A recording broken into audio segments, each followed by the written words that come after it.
I could see myself leaving my body. I would look down and I would be laying on the bed, and then I would just fly. I could walk through doors, I could go through windows. I would go outside. I like to be up in the trees. I could see beings that maybe don't live on Earth. I was getting a lot of information on my deceased relatives. At what point did you reveal to the government that you have psychic abilities that allow you to leave your body? The Defense Intelligence Agency, the sister of the CIA, were looking for people that had these abilities. The remote viewers, the psychics. I got approached to be part of the project. It was highly classified. A lot of people don't know this or might find it really unbelievable that the government was using these techniques and also teaching these techniques. Intelligence is nothing more than collecting information. People in the intelligence field, they just love information. They don't care how you get it.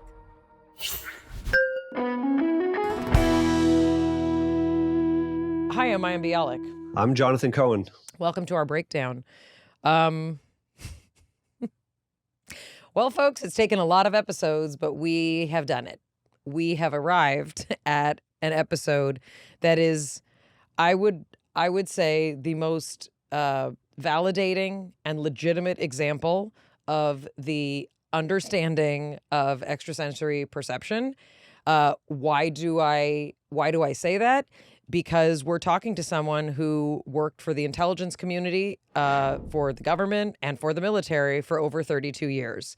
And for 9 of those years, she was employed in a program of remote viewing. That's right, looking at things in your mind that you are not standing in front of. I don't even, we usually ask questions at the beginning of an episode. Like, what if we were about to blow your mind? What if we were about to have you hear cases that were solved from a woman being placed in a room with a government supervisor saying to her, "Where is this criminal?" and her producing an answer that found a criminal that had been missing for a decade. It's kind of what is going to happen today. We talk a lot about extrasensory ability, from Thomas Campbell episode to Jim Tucker, who's studied the evidence, scientific evidence of past lives, to Deepak Chopra, who talks about the hardest problems in science and how we're developing our understanding of what the universe is made of. Here, what we're doing is we're exploring the fact that we potentially have more than 5 senses, and that this isn't an esoteric change your consciousness through drugs. This information is available outside of our current 5 senses, and it can be accessed and applied in very practical ways. Should also mention that Angela is a person who can channel. And like Suzanne Giesemann, like Teresa Caputo, she has medium capabilities. However, that is not why she was originally hired to work in defense. And that's, I think, possibly the most fascinating aspect of this story. Many people were employed alongside her who were not channels and not mediums, but who were being instructed by the military to be able to effectively be spies. She actually was inducted into the National Security Agency's Spy Museum just last year. And she's got stories to tell that are truly paradigm shifting. She was a part of Stargate, which is the psychic phenomenon program. And I think one of the, hardest hitting parts of this for you, Mayim, was the fact that there are these government programs that many people on the internet know about, but a lot of people in the public sphere just have no concept that there are these programs that are funded by Congress that are using people with extrasensory abilities in this way. And in addition, the government is also training people to utilize extrasensory perception, which apparently is available to more of us than we even realized. And Angela's going to talk about that. She teaches at the Monroe Institute, which we've talked about in our episode with Thomas Campbell. And she works with Dr. Ed May, the laboratory's fundamental research in Mountain View, California. So she has retired from her work officially in intelligence, but she does many, many other things and is a really, really fascinating woman. And let's just welcome Angela Ford to the breakdown. Break it down. It's nice to be here. I thank you for the opportunity. It's very rare that Valerie sends research on the person we're going to speak to, and my response is, what is happening here? Because you have an unbelievable story. Your life has had an unbelievable trajectory, and it's taken you to some pretty incredible places that honestly will make most people challenge what they believe about what is true and what the human experience is. So thank you for being here to fill us in on all that. Thank you. We're going to start with, I want to start really, really basic. When did you first know that you had abilities that were outside of the realm of what other people were experiencing? I was very young. I was very young. It was before I was in school, but I used to have a lot of out of body experiences where, as a child, I mean, I could leave my body and I could fly around. Now, now don't ask me how I knew this, but I knew that you just don't talk about it. It's at some level, but I remember doing a lot of out of body I guess experiences. Now, whenever I got to be around 5 or 6 years old, I used to have a lot of dreams, and actually, I think they were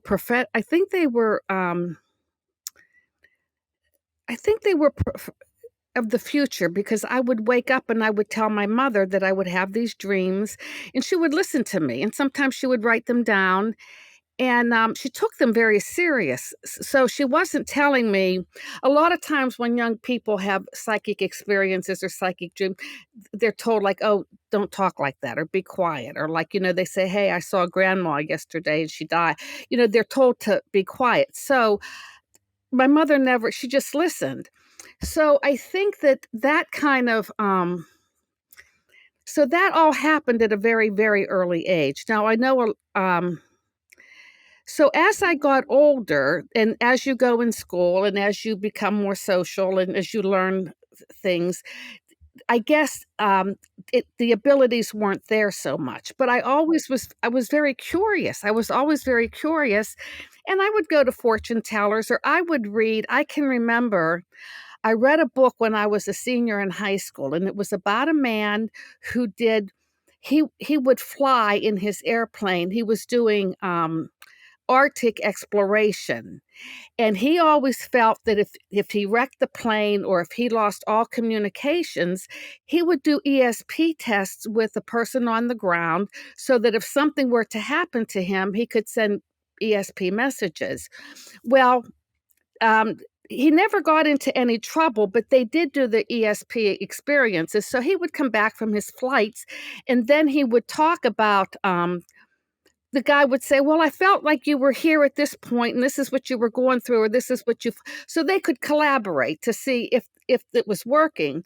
Well, I had read this book, and years later, when I started to work for the government, one of my bosses or one of my he was one of the gentlemen that knew the pilot.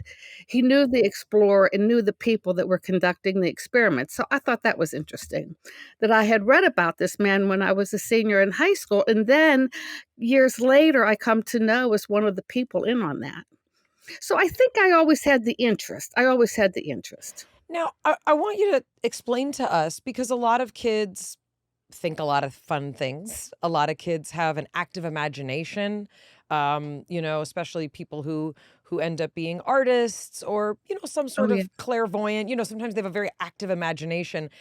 Can you describe what it means that you had out of body experiences? Do you mean you had dissociative episodes or were you literally not in your body? No, I could see myself leaving my body. I left my body and I would look down and I would be laying on the bed and then I would just fly. And I could walk through doors, I could go through windows and I would just go fly. Where would you go?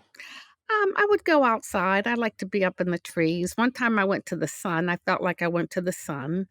One time I felt like I could see more like beings that maybe don't live on Earth. A lot of communication that way. One time I felt that I was a place where there was a lot of chatter, chatter, chatter. So, and then one time I felt like I was with just a beautiful woman who just emitted love. I'm going to ask a very delicate question, and I'm asking it with the utmost respect. Did you ever wonder if maybe, like, you were not well, or were you always clear that this was a I was very clear. I had a lot of clarity. And at some level, I knew at a very young age not to talk about it. Mayim Bialik's Breakdown is supported by IQ Bar, our exclusive snack sponsor. IQ Bar is the better for you plant protein-based snacks made with brain-boosting nutrients to refuel, nourish, and satisfy hunger without the sugar crash. I don't want to brag, but I literally had a bar on the way to the podcast studio today. You say that pretty much every time you come to record. Their plant protein bars are packed with high-quality ingredients to help keep you physically and mentally fit.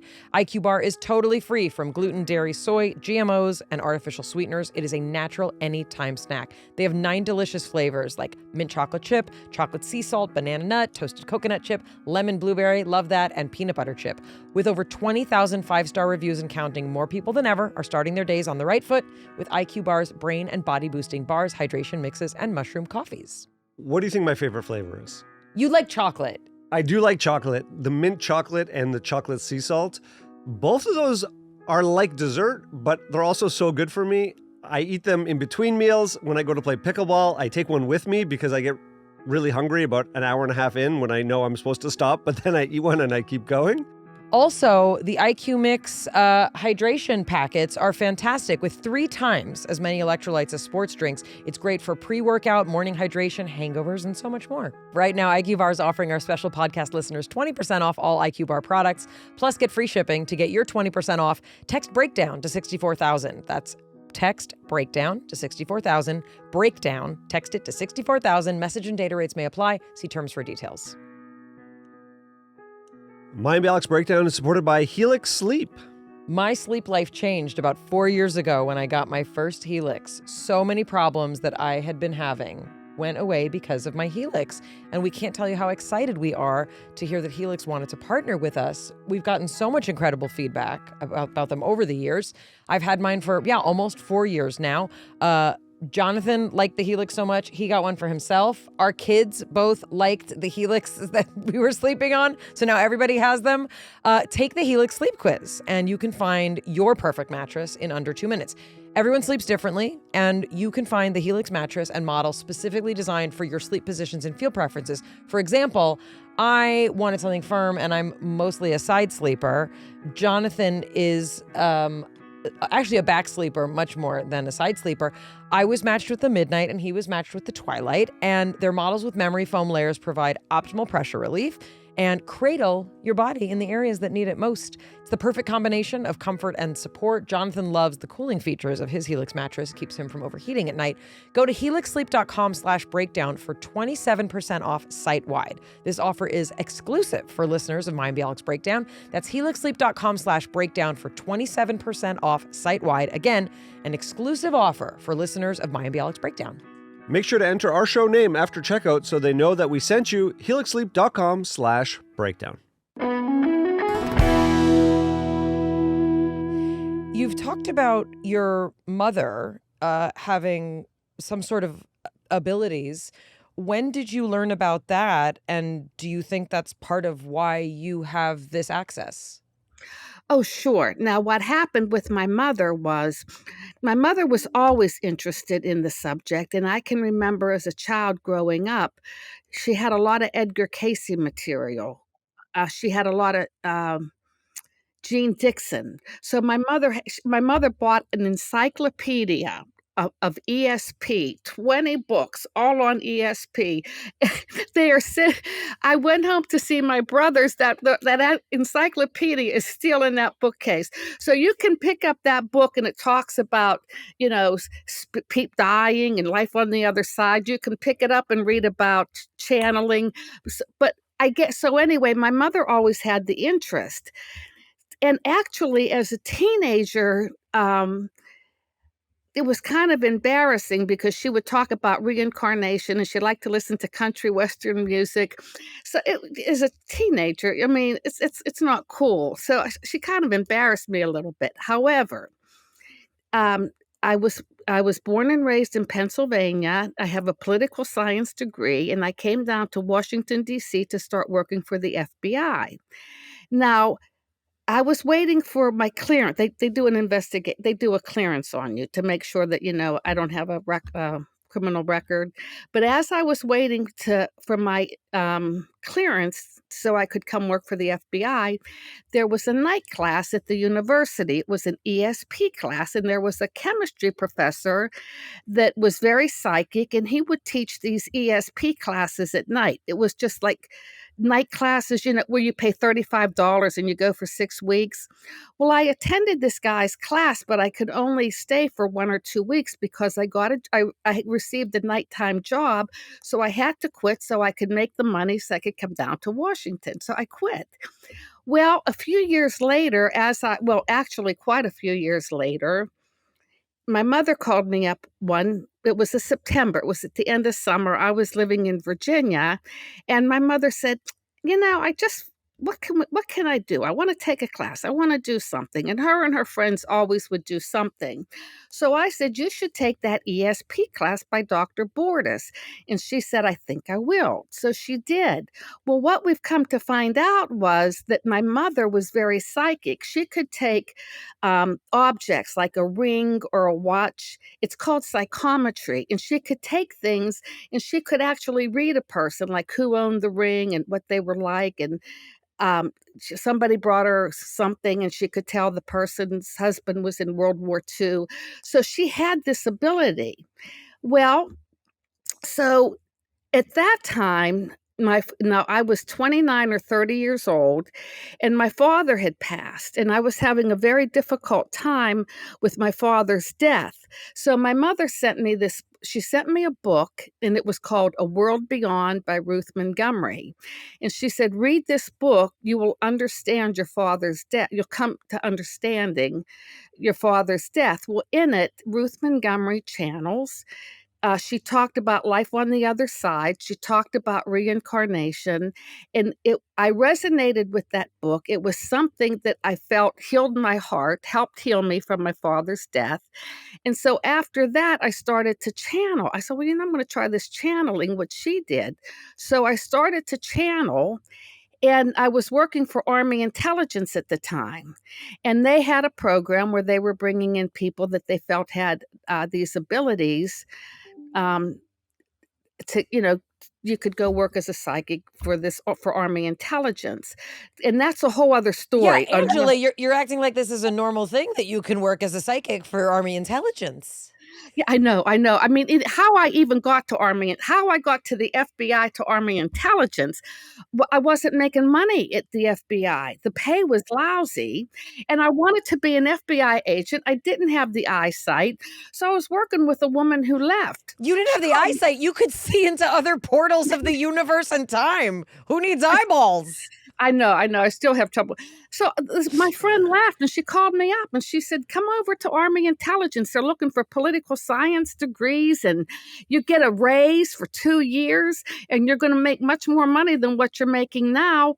So I applied and I was with the military, and my family's not military. I went to college during the 70s when people were protesting Vietnam. I mean, it was a culture I wasn't used to.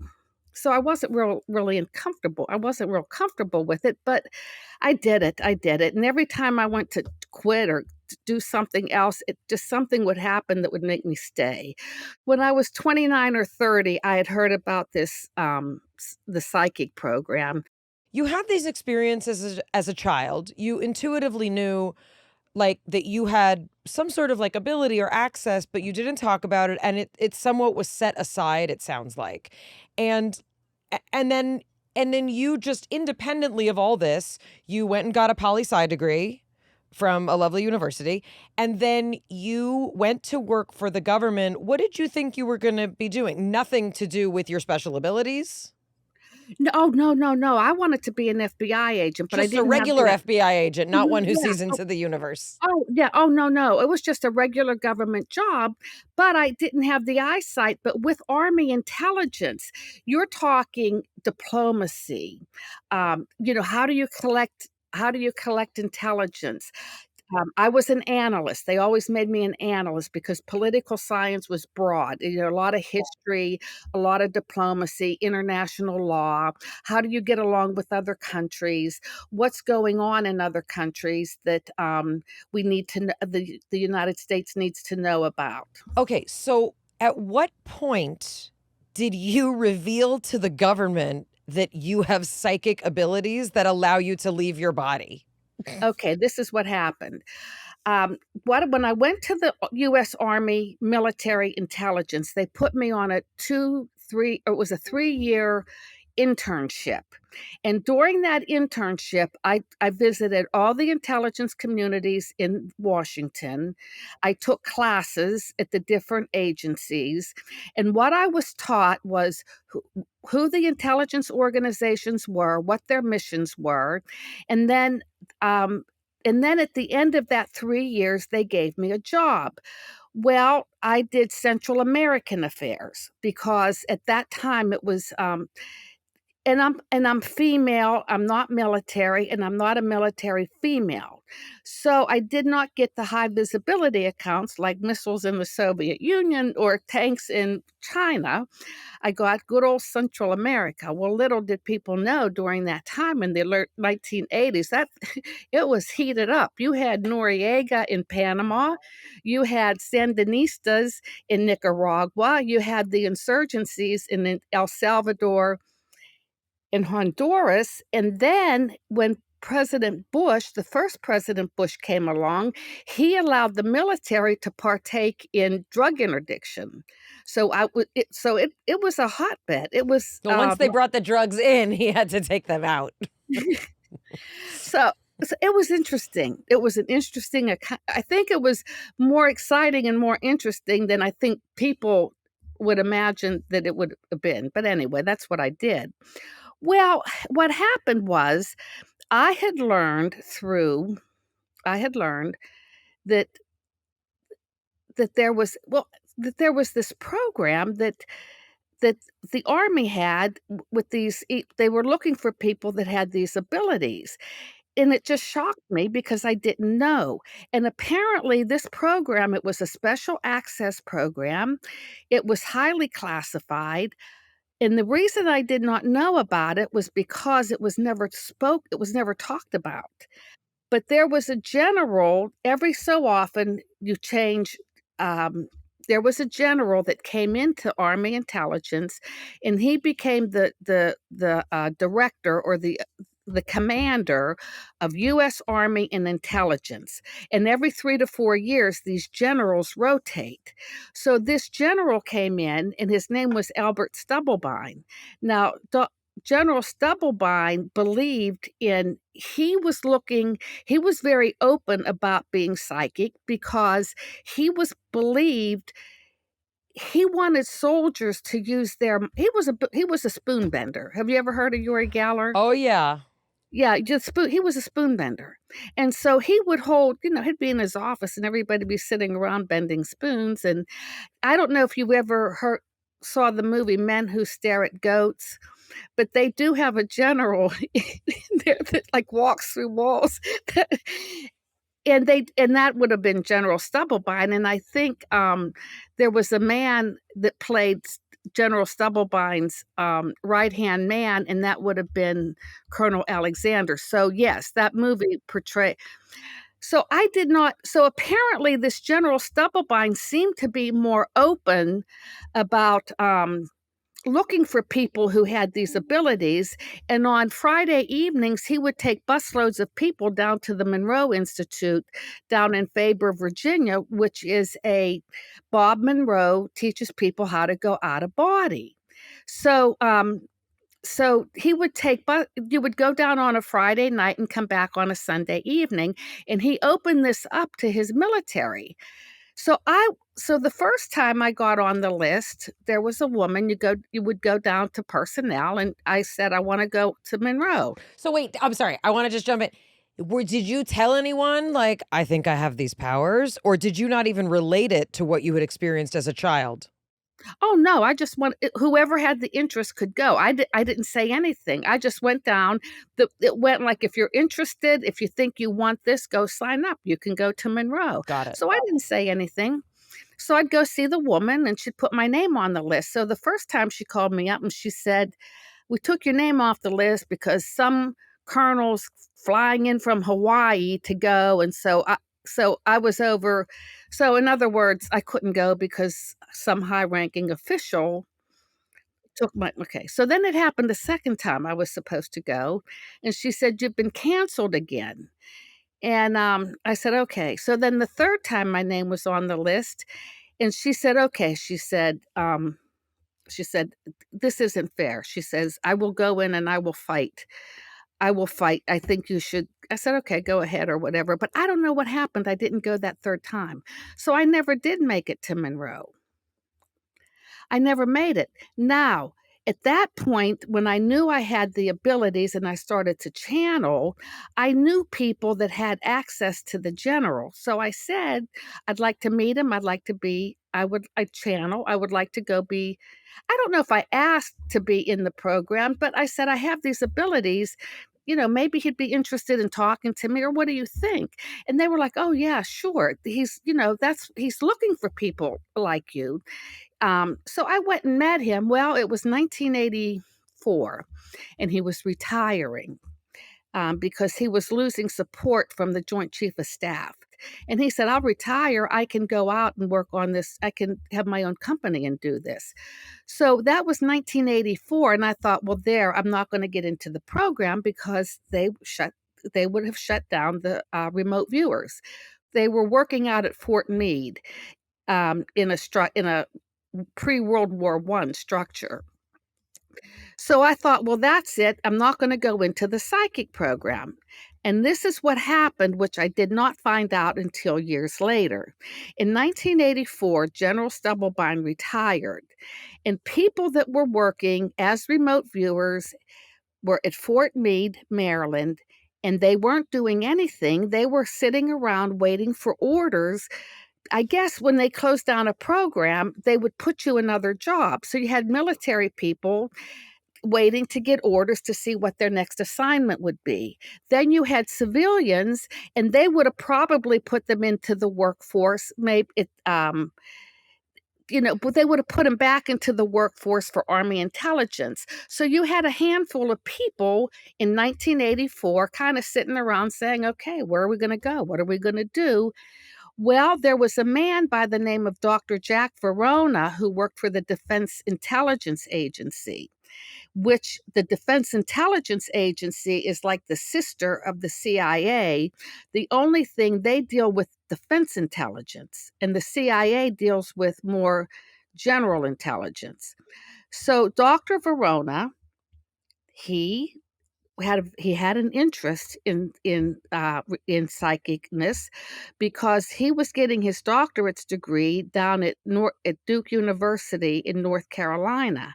He was dating a woman who eventually became his wife, and his future mother-in-law was working for a husband and wife parapsychology team named Rhine and Rhine, and they were doing psychic research at Duke University.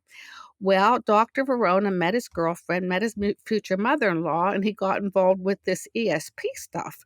So when he graduated with his doctorate's degree, he first went to CIA as a senior scientist, and he gave a small contract to Stanford Research Institute to find out what they were doing in this psychic research. And so there were two scientists, Hal Puthoff and Russell Targ. They coined the word remote viewing, which is ESP, and they got the word because they were looking at Chinese children had clairvoyant abilities, and whenever it was interpreted from China to English, what the Chinese children were doing, it was coming out like I remotely view, or I view remotely, and that's how you came up with the word remote viewing. So Dr. Verona in 1984 went to Congress and said, don't leave the people there, leave the building there. He said, take the remote viewers, take the psychics, and transfer them from Army intelligence into his agency. So they took the people and they took and now these people no longer worked for Army intelligence. They were now employees of the Defense Intelligence Agency, which probably took a year, because they had to go to Congress and they had to write a new language. And I think Al Gore wrote the language for the program. So by 1986, that program was reinstated. It wasn't lost. It went from one agency to another. The name had to change. So they went through all of the administrative stuff. And then in January 1986, I got approached I got approached to be part of the project. So I just want to be clear here in my understanding. So the government has no problem leaning into people who have extrasensory perception and in many cases are able to view things in places where their body is not.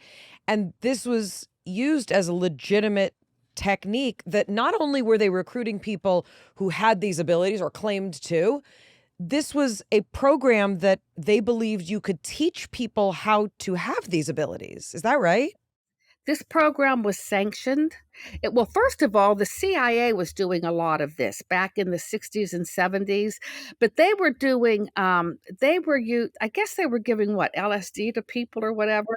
They had to stop. The CIA stopped them. They said, you got people falling out of windows, jumping out of windows. Yeah, the Wormwood series, fictional, was an accounting of that particular scientist. Yeah. So what happened is that we had Dr. Verona and there was a doctor, there was a genetic doctor. He was a general of the Air Force's Medical Intelligence Command. Some people went to Congress and say, look, we really want to get this going again. And Congress said, we're going to give you a program, but there's going to be human use. You're going to have human use guidelines. You cannot touch their brain. You cannot touch them. You cannot give them any drugs. We had oversight by lawyers at the Pentagon. So we were very protected. We were very protected. There were laws on what they could not and what they could do to us. Angela, you know a lot of people either don't know this or might find it really unbelievable that the government was using these techniques and also teaching these techniques. Like, I mean, you're very casual about it because you lived it. But for many of us, like I grew up believing, I was raised by liberal parents. I was, raised like that the government sends people to countries to kill people that we don't know. And the government does a lot of bureaucratic stuff and it makes rules and it is not nice to black people. Like I was raised with this structure of a government. Nowhere in my education about what the government does, I knew they spied, like I knew there were spies, but no, this is like a very different level, Angela. You're very comfortable with it, and I'm like, my jaw is on the floor. Well, when you get involved with intelligence is nothing more than collecting information. It's nothing, and people in the intelligence field, they just love information. They don't care how you get it. I love my cats. I mean, you have 3 great ones. I do, and I would do anything to keep them as happy and healthy as possible. And today's episode is sponsored by the ASPCA Pet Health Insurance Program. Your pet's part of your family, and you want the best for them, no matter what. But vet bills can really add up. Check out pet insurance. With ASPCA Pet Health Insurance, you can focus on the care your pet deserves and cover what matters the most. The ASPCA Pet Health Insurance Program offers customizable accident and illness plans, making it easier for pet parents like you to help your pet get the care that they may need. The ASPCA pet health insurance program has been around for over 18 years, and they've helped more than 600,000 pets during that time. You can customize your plan, ensuring that your pet's plan is as unique as they are. And vet bills can really add up, especially when you are least expecting it. It's very simple. Use their app to submit a claim, and you receive reimbursement for eligible vet bills directly into your bank account. To explore coverage, visit aspcapetinsurance.com/break.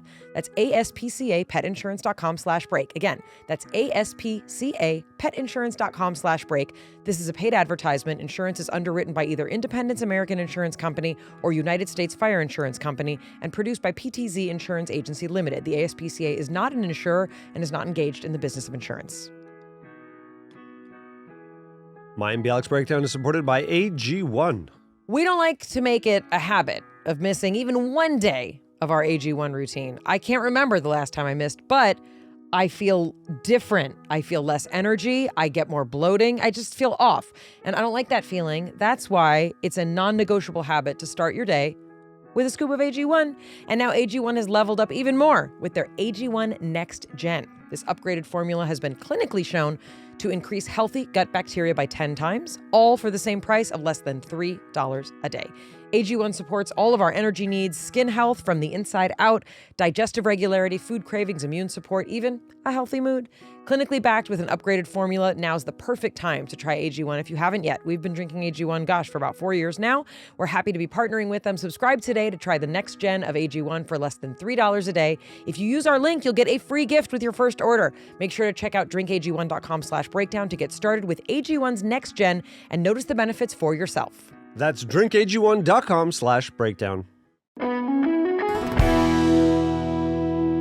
If you're living in a materialist world, which most people are, it would never occur to me like, oh, I want information so badly, I'm going to send people out of their bodies into another realm of existence to get the information I need so I can do all the evil things I do as a government. That wouldn't occur to me because I didn't know that it's real. Oh, I know. I know. And believe me, it upset a lot of people. I mean, it took a lot of fighting. It's still upsetting people, Angela. Well, the thing is that it was hard. I mean, it was a hard sell. I mean, these people would go to the government and then ask for money. And of course, you had Congress people that were totally against it.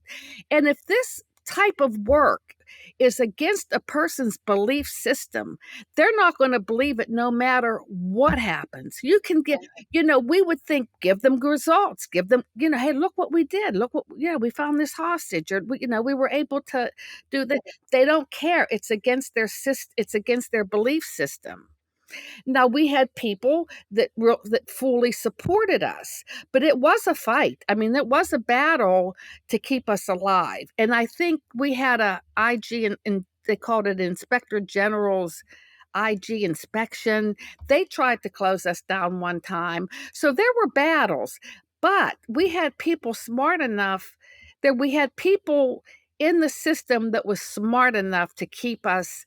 They were political savvy. They knew what they were doing. They knew how to keep us alive. I think the general, the genetic doctor, I think he retired and he knew how to put money in the system for the next 10 years to keep the research going. So you had people with know-how. I'm out of my mind for Angela. I need to move in with her to fully obtain all the information that I need about what's in her head. I think we should send you to psychic school. We should sign you up. Well, apparently it's something that you can learn. The government knew that. I can't even meditate for 5 minutes and have my brain quiet down, but I can be taught to do this. Well, we'll get to that. Sorry, go ahead, Jonathan. I think we should take a second and explore the theory that's at play here that goes against some people's materialist beliefs. Right? Let's just talk theoretically for a minute about what's happening, because I think where the shock comes from that the government was funding and utilizing this goes to a different worldview, right? If you believe that people don't have extrasensory abilities and we're basically just biologic machines and that consciousness isn't separate from our brains and that we can't travel throughout space and time and get information, then it's very hard to understand what we're talking about. Let's start with what is ESP as a starting point, and let's talk about what does it mean to gather information? How is that possible? I have my answer, but let's do Angela's answer first. I think ESP is just knowing things, having information that are beyond the five, that you're receiving information or you're knowing things that are beyond the five senses. You can't taste it, you can't see it, you can't smell it. And that's what I think it is. I do think that there's ways that you can. Now a lot of times I recommend the book The Silva Mind Control, and I tell people that that book, it's you don't have to meditate for 10 minutes. It's just you kind of go down and you meditate. You put yourself in a little meditative state, and if okay, suppose you want to know, like, I wonder what my day is going to be like today. So you kind of go down and you relax. And then you kind of, in your mind's eye, you turn on the television. So then you see yourself and you see yourself going through the day. And then when you're done, you just turn the television off. So a lot of it is visualization. And this is what the government did. They did a lot of visualization techniques. Correct me if I'm wrong here, Angela, but the practice of turning that television on and practicing the visualization, at first you may be making it up, but the more you practice it, what you're doing is you're opening up a portal to non-local information to be presented to you. And the more you practice it, the more likely it is that you're going to get things that are relevant to your experience and that will actually potentially happen. Maybe so, but you're training the subconscious. This is what happens when you train somebody in remote viewing or to be psychic. You're telling the subconscious that it's going to do something different for you. Now, when you take people in and you give them visualization techniques, and they're going to go down and they're going to access and describe that picture in the envelope, people will do really good.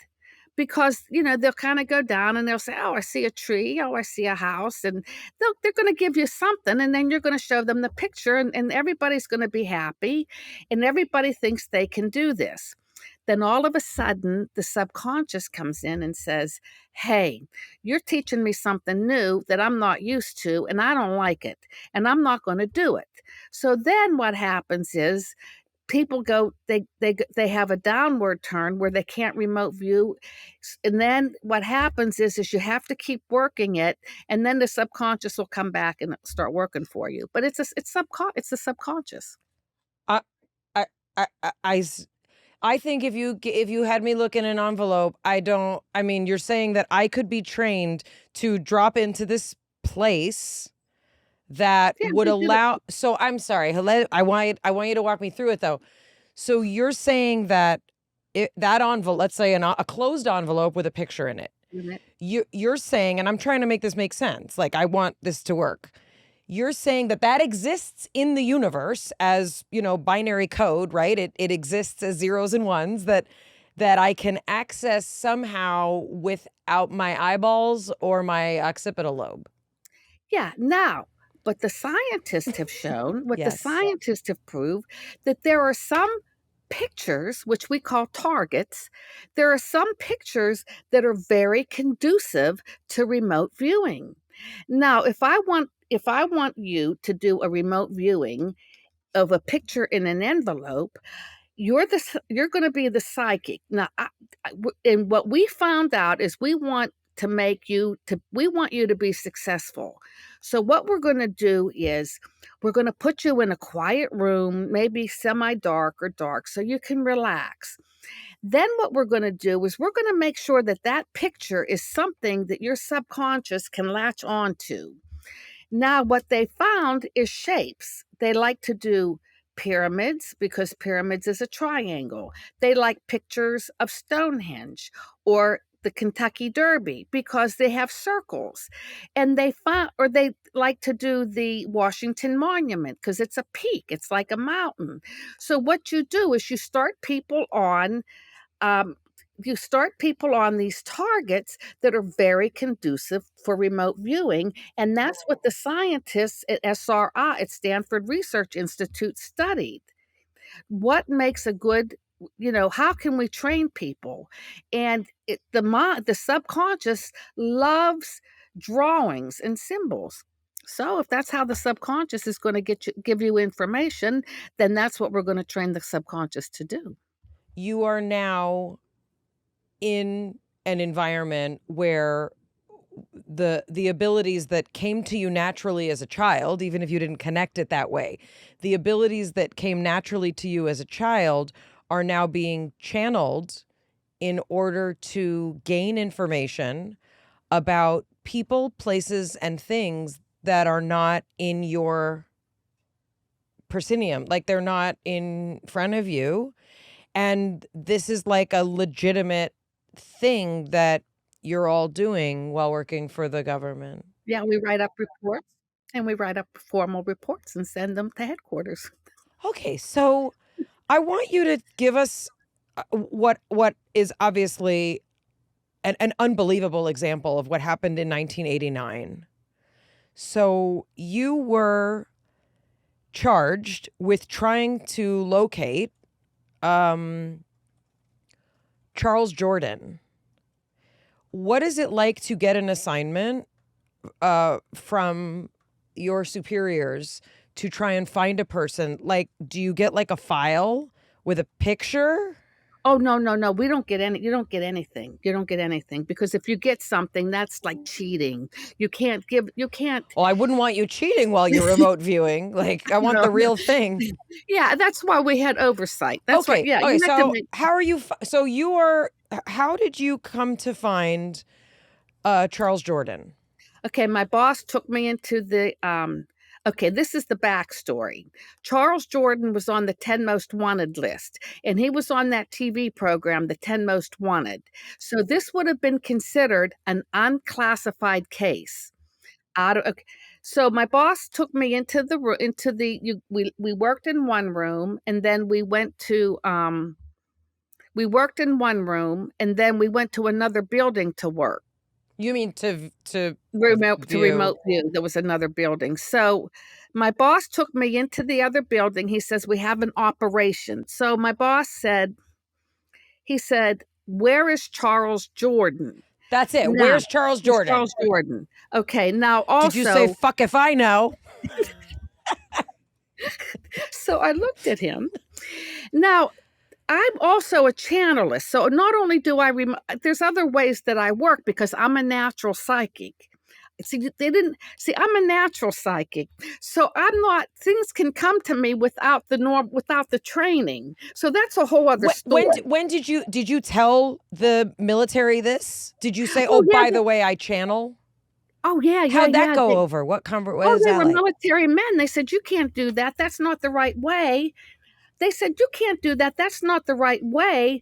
In here, we teach you the right way to become psychic." What is happening? So Wow. I said, "Is that right?" So I said, "Okay, fine," because believe me, I worked for the military. I was a female civilian.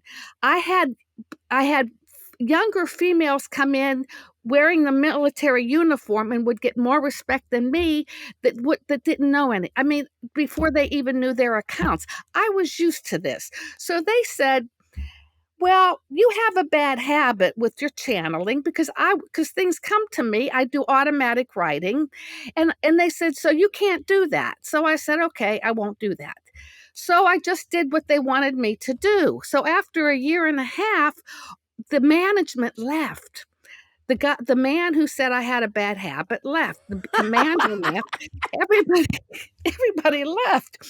So we got a new guy that came in, and this guy, my boss Fern, he he was part of the program in the early years. And he said, "I really don't care how people get information." He said, "I know that Stanford put out a protocol. It was called coordinate remote viewing." And he said, "That's fine." He said, "But I don't care. I don't really care what people do to get information." And then there was a scientist that they brought in at Stanford Research Institute called Dr. May. And Ed May said, "I don't care. I don't care if a psychic stands on their head if to give me the information. So they were real liberal about the information. So I said, fine, I'll do my channeling. So they said, okay, you can do your channeling.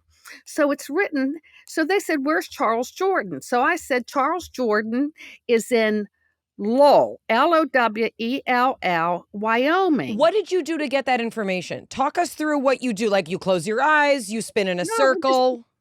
I looked at him and I put my pen on the paper and I wrote out Lowell, Lowell, Just like that. just like that. Just like that. It came like that. It just came. Now, my boss looked at me, Fern, and he was born in Lowell, Massachusetts. And he said, Angela, do you mean Lowell, Massachusetts? And I said, no, because at that point, I was getting the feeling that you get sensations, you get feelings. What was the sensation? What's the sensation? It was the West. I said, no, it's the West. I'm getting like, the cowboy, whenever you were getting, I'm getting like cowboys, feelings, Indians, cowboys and Indians. Yeah. And that's not Massachusetts. No, ma'am. That's Wyoming. And Jeannie, the secretary, she always kind of knew that, Jeannie's like, she said Wyoming. So we're like, no, it's Wyoming. Well, after that, I knew that I started to get all of these feelings about drugs, illegal drugs coming in from, What's that feeling? What does it feel like? just drugs. I started to smell drugs. Oh.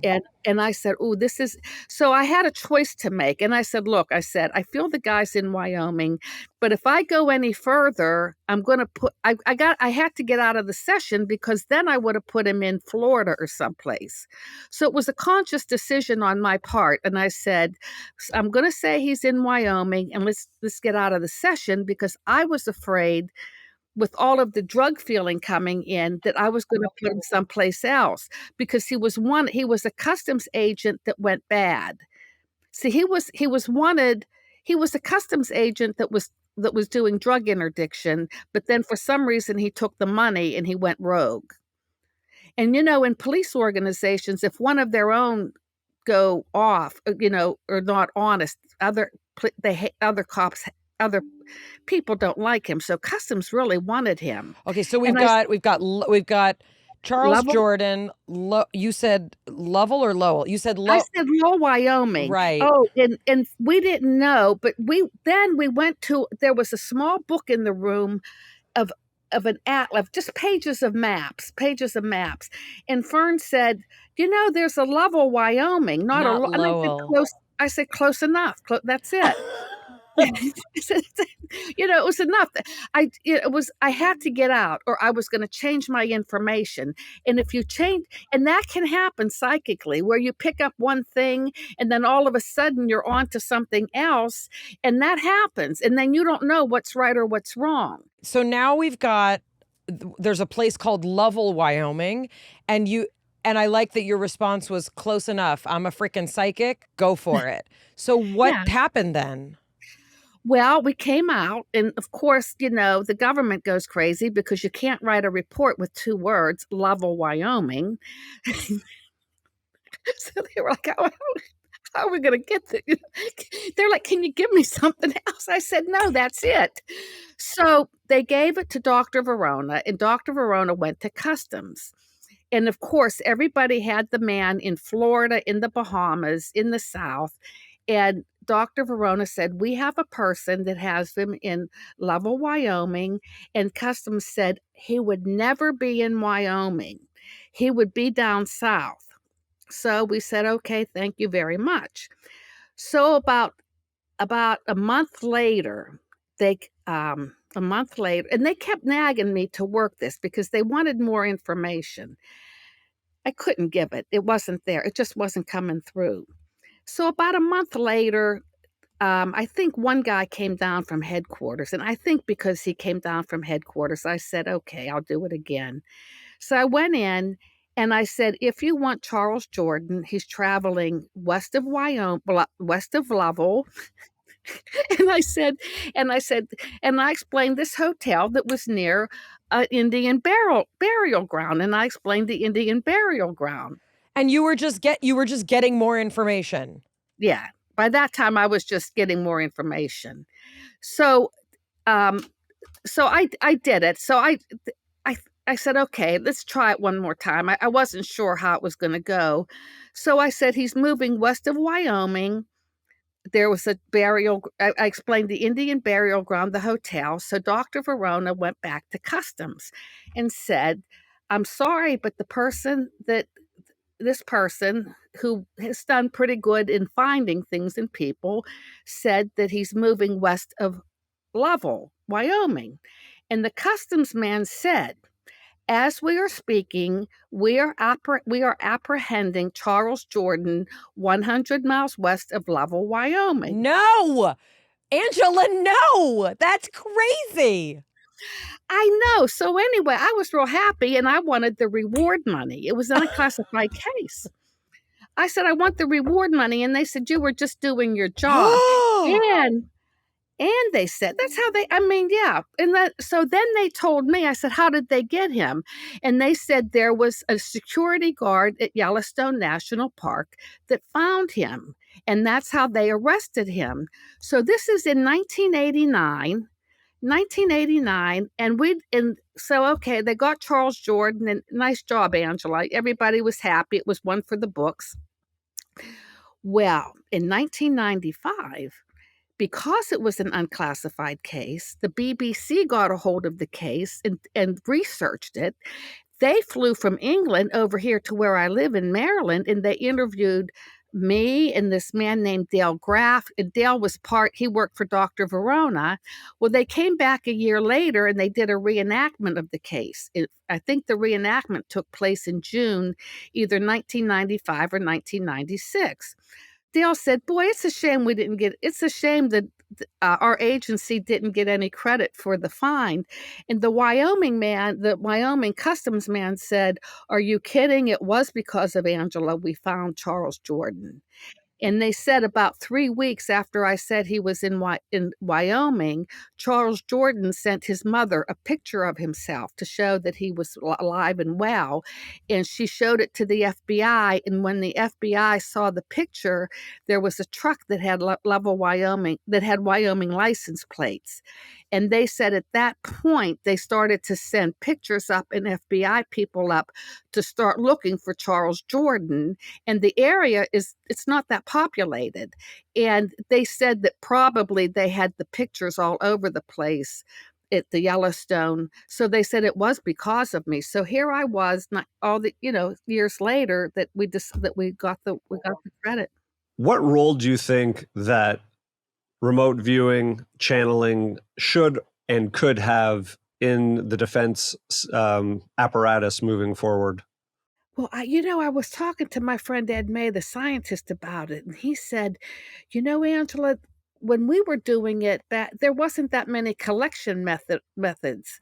Now there's so many collection methods now out there that they probably don't need psychics like they used to.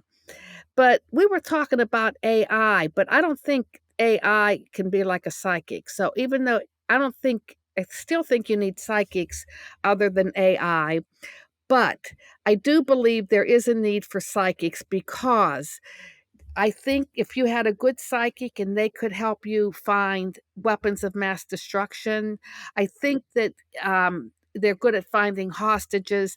I do think that remote viewing or psychics I think they do have a place. Now, it may be different than whenever I did it, but you still have terrorists. You still need to know plans and intentions of world leaders. Are they good? And so I do think I do think it needs its place. There's so many different ways to collect information now, but I still feel you need the psychic, and you can take the psychic information and just blend it in with when I worked for intelligence, I worked for over 32 years. Only 9 of those years were as the psychic, but the rest was an analyst. And I had different accounts. And you got signals collecting something, you've got a picture, somebody's on the ground telling you something. So you put it all together. And that's what you do with psychic info. You put it all together and then you piece something together. But I would think Now, when we met with the Soviets or the former Soviet, the Russians, they wanted a joint U.S. Russian program to fight terrorism. They want to work with us to fight terrorism. Well, I think the important thing that really stands out for me when you're talking about being an analyst and using a collection of data, folding it in, it's important for me to say that it's not that anyone should blindly trust an intuitive or psychic signal or someone else's opinion. It's about collecting the data and analyzing it amongst other signals, your intelligence, your rational thought. And sometimes it is that the psychic information will come in ahead or in front of what rational thought can justify. And you might have to offer a bridge, but if someone says quit your job tomorrow, you should be a little cautious, and unless you have some additional information about what's going on. So I want to go back just a little bit in time.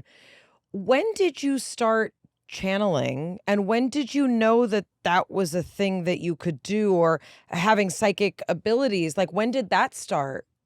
It was after my father died, and my father died in 1982. In 1983, my mother sent me this book. She said, read. So at that point, I was working for Army intelligence. My mother sent me the book. My mother was taking an ESP class at the college.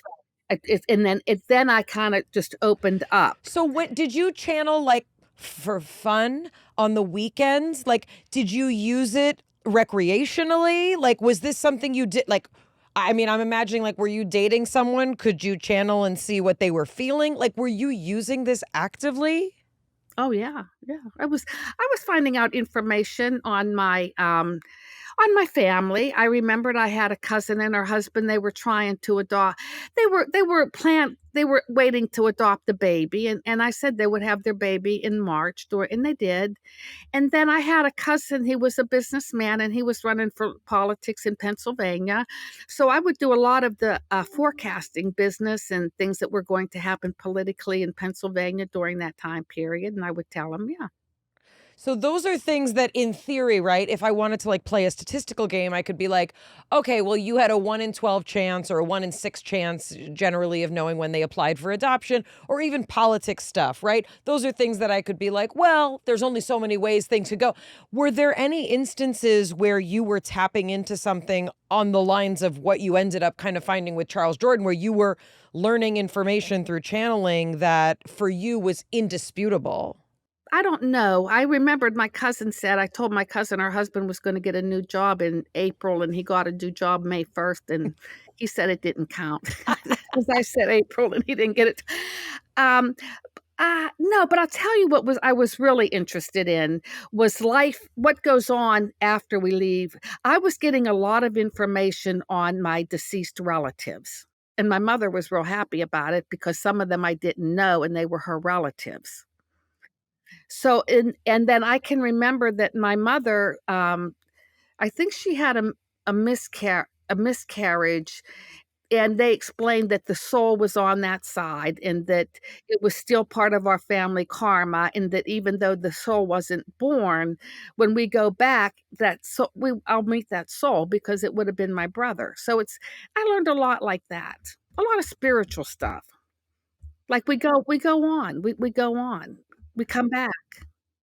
Um, I I want to know, there are entities that sometimes accompany you when you see things. When did that start happening? And can you talk a little bit about how you maybe stood out from other people in your department in that you were a channeler that was using entities? What can you Oh, yeah, they describe called me that? well, What did a they lot call of you? Sorry. a witch, a witch. I'm laughing about things now, but, at this age and everything I've been through, what can anybody do to me at this point? Um, yeah, they were actually, that was the automatic writing, was that more or less you get helpers from the other side who kinda help you What along. is automatic writing? I guess it's called channeling or spirit writing, and that, it's channeling. Did you ever, I don't know. Have you ever seen the way John Edward works, or who was the psychic medium? What they call her, the Long Island medium. Yeah, Teresa Caputo, we spoke with her. They're talking it. When you see them working, they're channeling. I can do that, but I do it with automatic writing. I'm doing what they're doing, but I rely on my pen or pencils to do it. You just put your pen down and you just write what Write it. comes. So I can do what they do, but I can't do it verbally. I think what they do is that they can do it without any tool is amazing to me. I do what they do. The only thing is I rely on the pen or paper. And what are these entities? They're just helpers. They're like helpers that can help you or that can guide you. They kinda come in. It's sort of like you get the helpers that you need when you need them. It's sort of like if your mother's on the other side, okay? Okay. Well, she's on the other side and she's busy doing things, but maybe you're going through a hard time. So she'll say, "Hey, you know what? I better go help my daughter out. She's going through a hard time." So she'll come down and she'll kinda guide you a little Does this bit. happen to everybody? Yes, it We're does. just not all tapping into like what nothing happens for me like that, Angela. Like ever. You have to have awareness. I think if you had awareness, I think 'cause there are. I mean, it's believe me, it's just not us here. It can't be. There has to be more, don't you think? I mean, I'd like to think. I just don't really have personal, experience to speak from. And I know Jonathan has a lot more kind of, you know, uh comfortability and familiarity with this notion. But like whenever I've gone to a lot of guides, a lot of healers, a lot of channelers, a lot of mystics, and they're like, your guides are with you, your angels are what I've like, I just for me, I haven't had that experience. I think it's just aware Jonathan, have you had it? You're sensitive. I have, yeah. Am I the only one? Valerie? You have angels and guides? No, Valerie's with me. Valerie and I want to believe, though. Well, I've heard you describe that nothing is a coincidence. And tell us a little bit more about that. I think I believe in synchronicity. If synchronicity happens in your life, pay attention to it.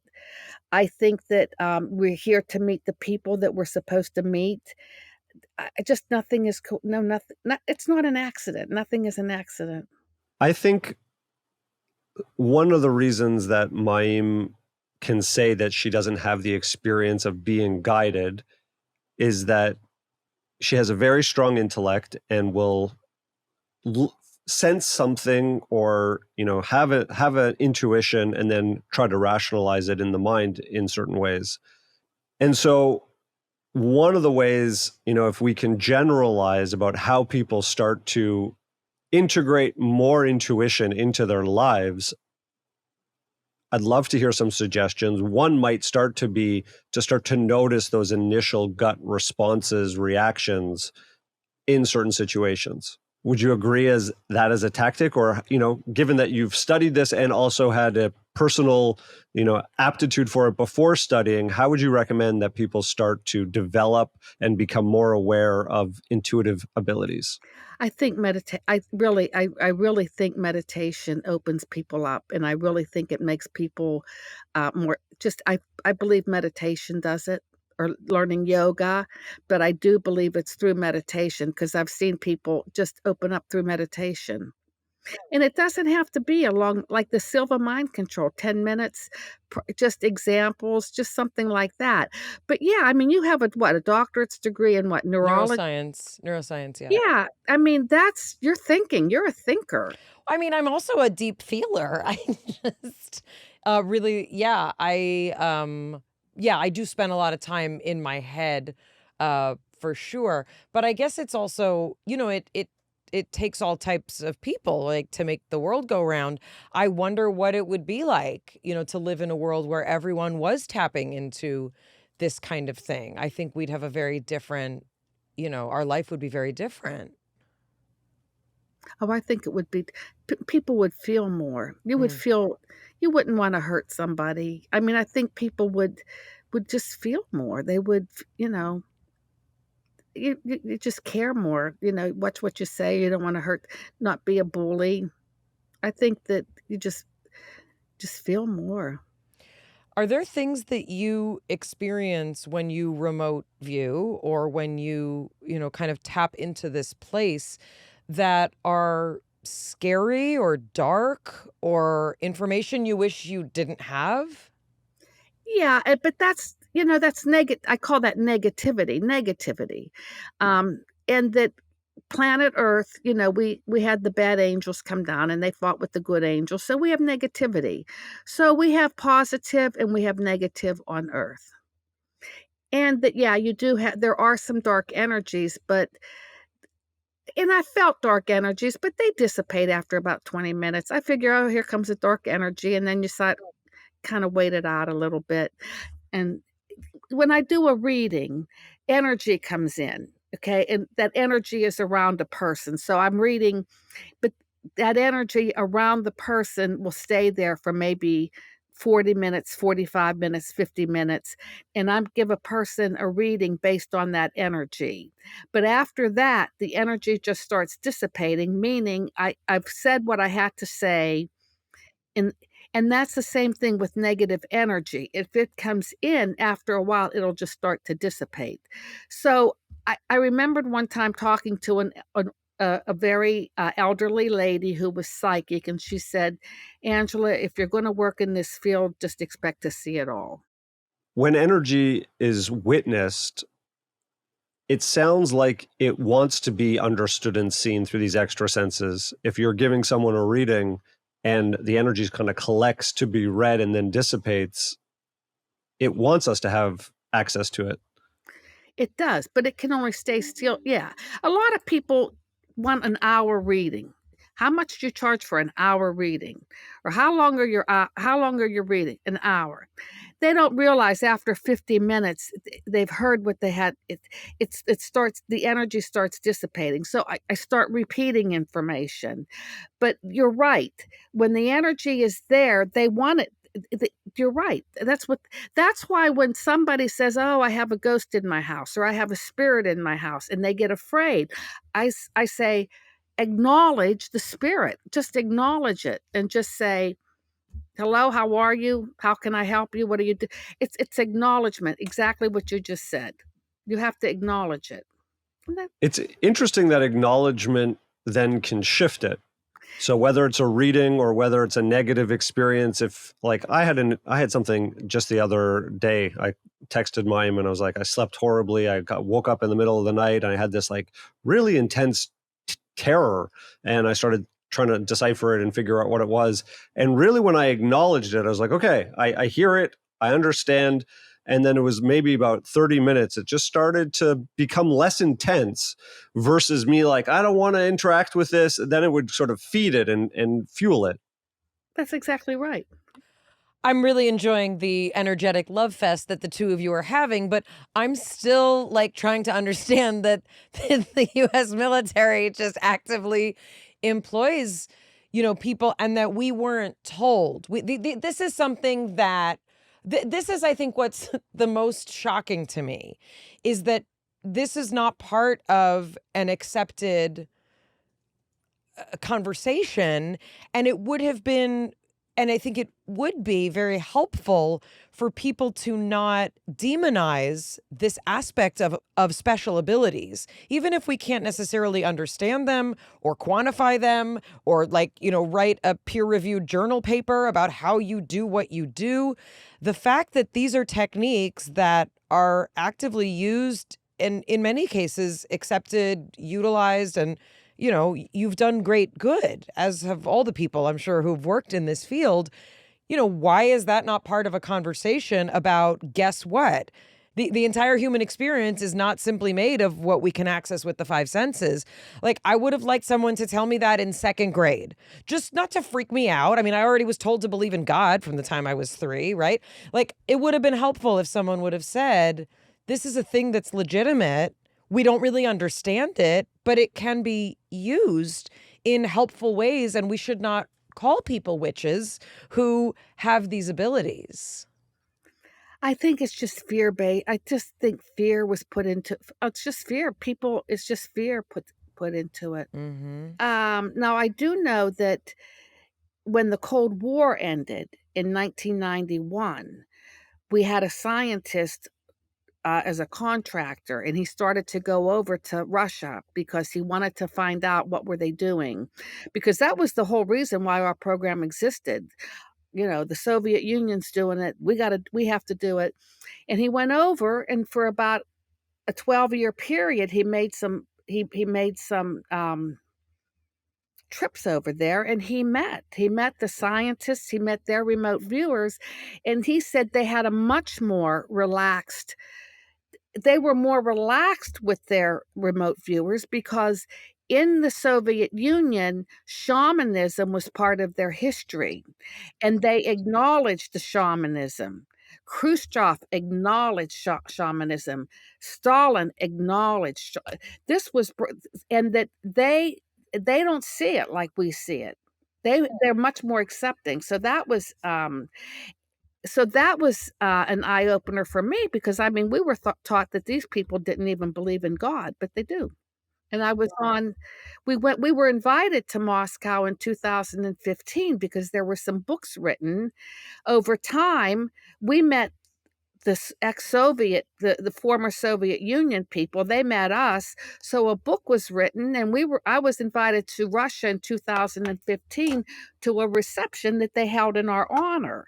And I went to Red Square, and they have all these churches on Red Square, and they said that Stalin went to church every day. So they were spiritualists, and that didn't have a problem with it. So do you need to have a spiritual framework, do you think, to be open to this? No, because some people can do it. No, I don't think so. I mean, people can do it's okay, if you have the ability, whatever you want to do with it, you're going to do with it. But of course, there's consequences. It's like everything. I'm going to ask you hard questions. Is there a God? Oh, I think there's a higher, of course, there's something higher than us, if you want to call it God. I would think so. Is that something you interface with? No, but I feel it. I mean, I can feel it. My girlfriend, she's a dowser. She can find dead bodies, and she can locate. Her father was a very well-known dowser, and dowsers are people that find things. And her father taught the Marines how to stay away from landmines during the Vietnam era. And his name was Louis Matasha. He was a very well-known dowser. And he had 5 children, and the last 2 were twins, and one of the girls has this ability. Now, she told me, and she said, now, every time she gets sick, she has a near-death experience, so she always sees God. So I said, well, what's God like? And she said, well, he just always tells her to go back and tell people to stop killing each other and to be nice to animals. So I said, I guess that she's seeing somebody or is having an interaction that she's calling God. And I think, people that are struck by lightning, I, if you I, if you I, if you know somebody that's struck by We lightning, do. they're going to keep getting struck by lightning. Well, that's not where I was going with that, but that's fascinating. Okay, it's their body. It's the makeup of their body. If you're going to get hit, if you find somebody that was hit by lightning once, you're going to get it again. And I think this girl, every time she gets sick, she has a near-death experience. So maybe that's Whoa. No, you know what I'm thinking of? I'm thinking of that my younger son, whenever he gets a fever, when he was a baby, he would get very shaky. And I didn't know it was a sign of kind of a neurological tenderness. But I'm also wondering, like, yeah, when our bodies do certain things, certain people are conduits, right? For certain kinds of, I mean, for lack of a better word, energy, right? oh yeah. He could have gone out of body. I mean, who knows what was going, I mean, something could have been going. Oh, I'm not done asking him. He's only 16. We'll get it out of him. Here's another hard question, Angela. You had an experience when you were 13 with an entity that was not of this planet's kind of composition. Can you talk about what happened and how it informs what you understand about life elsewhere?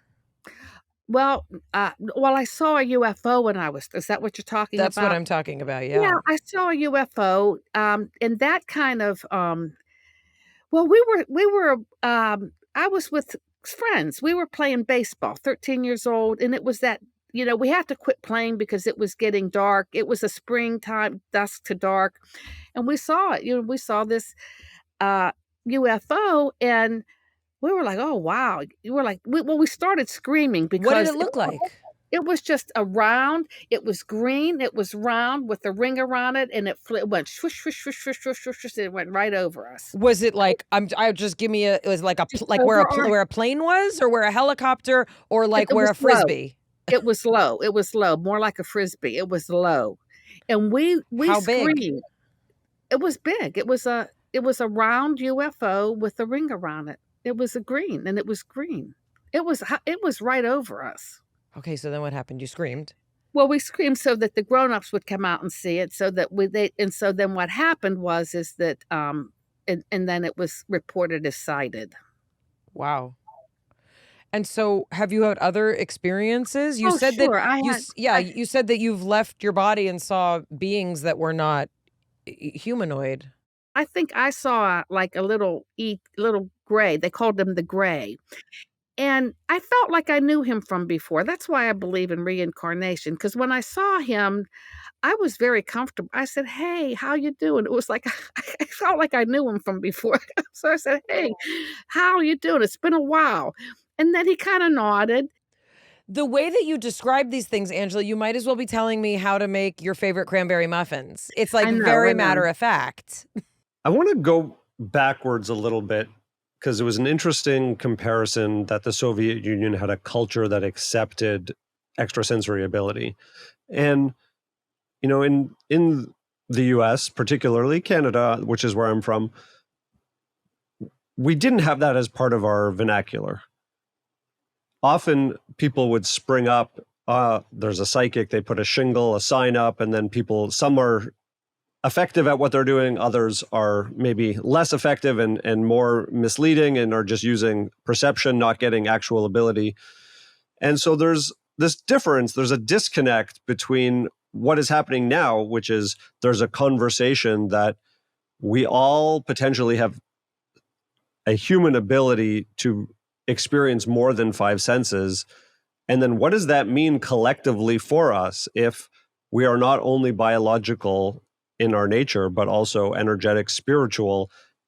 How can that help us? So that's what really kind of what struck me, Mayim, in terms of connecting to some of our other conversations also that we've been having lately, is that there's almost a resurgence, and the fact that the military and the government utilizes these techniques in many ways legitimizes it because it's a tool, and that there are programs being paid for but with congressional dollars means that, wait a second, all the people who were dismissing the potential, which is really extra human potential, dismissing this, can't just say, oh, that's nonsense.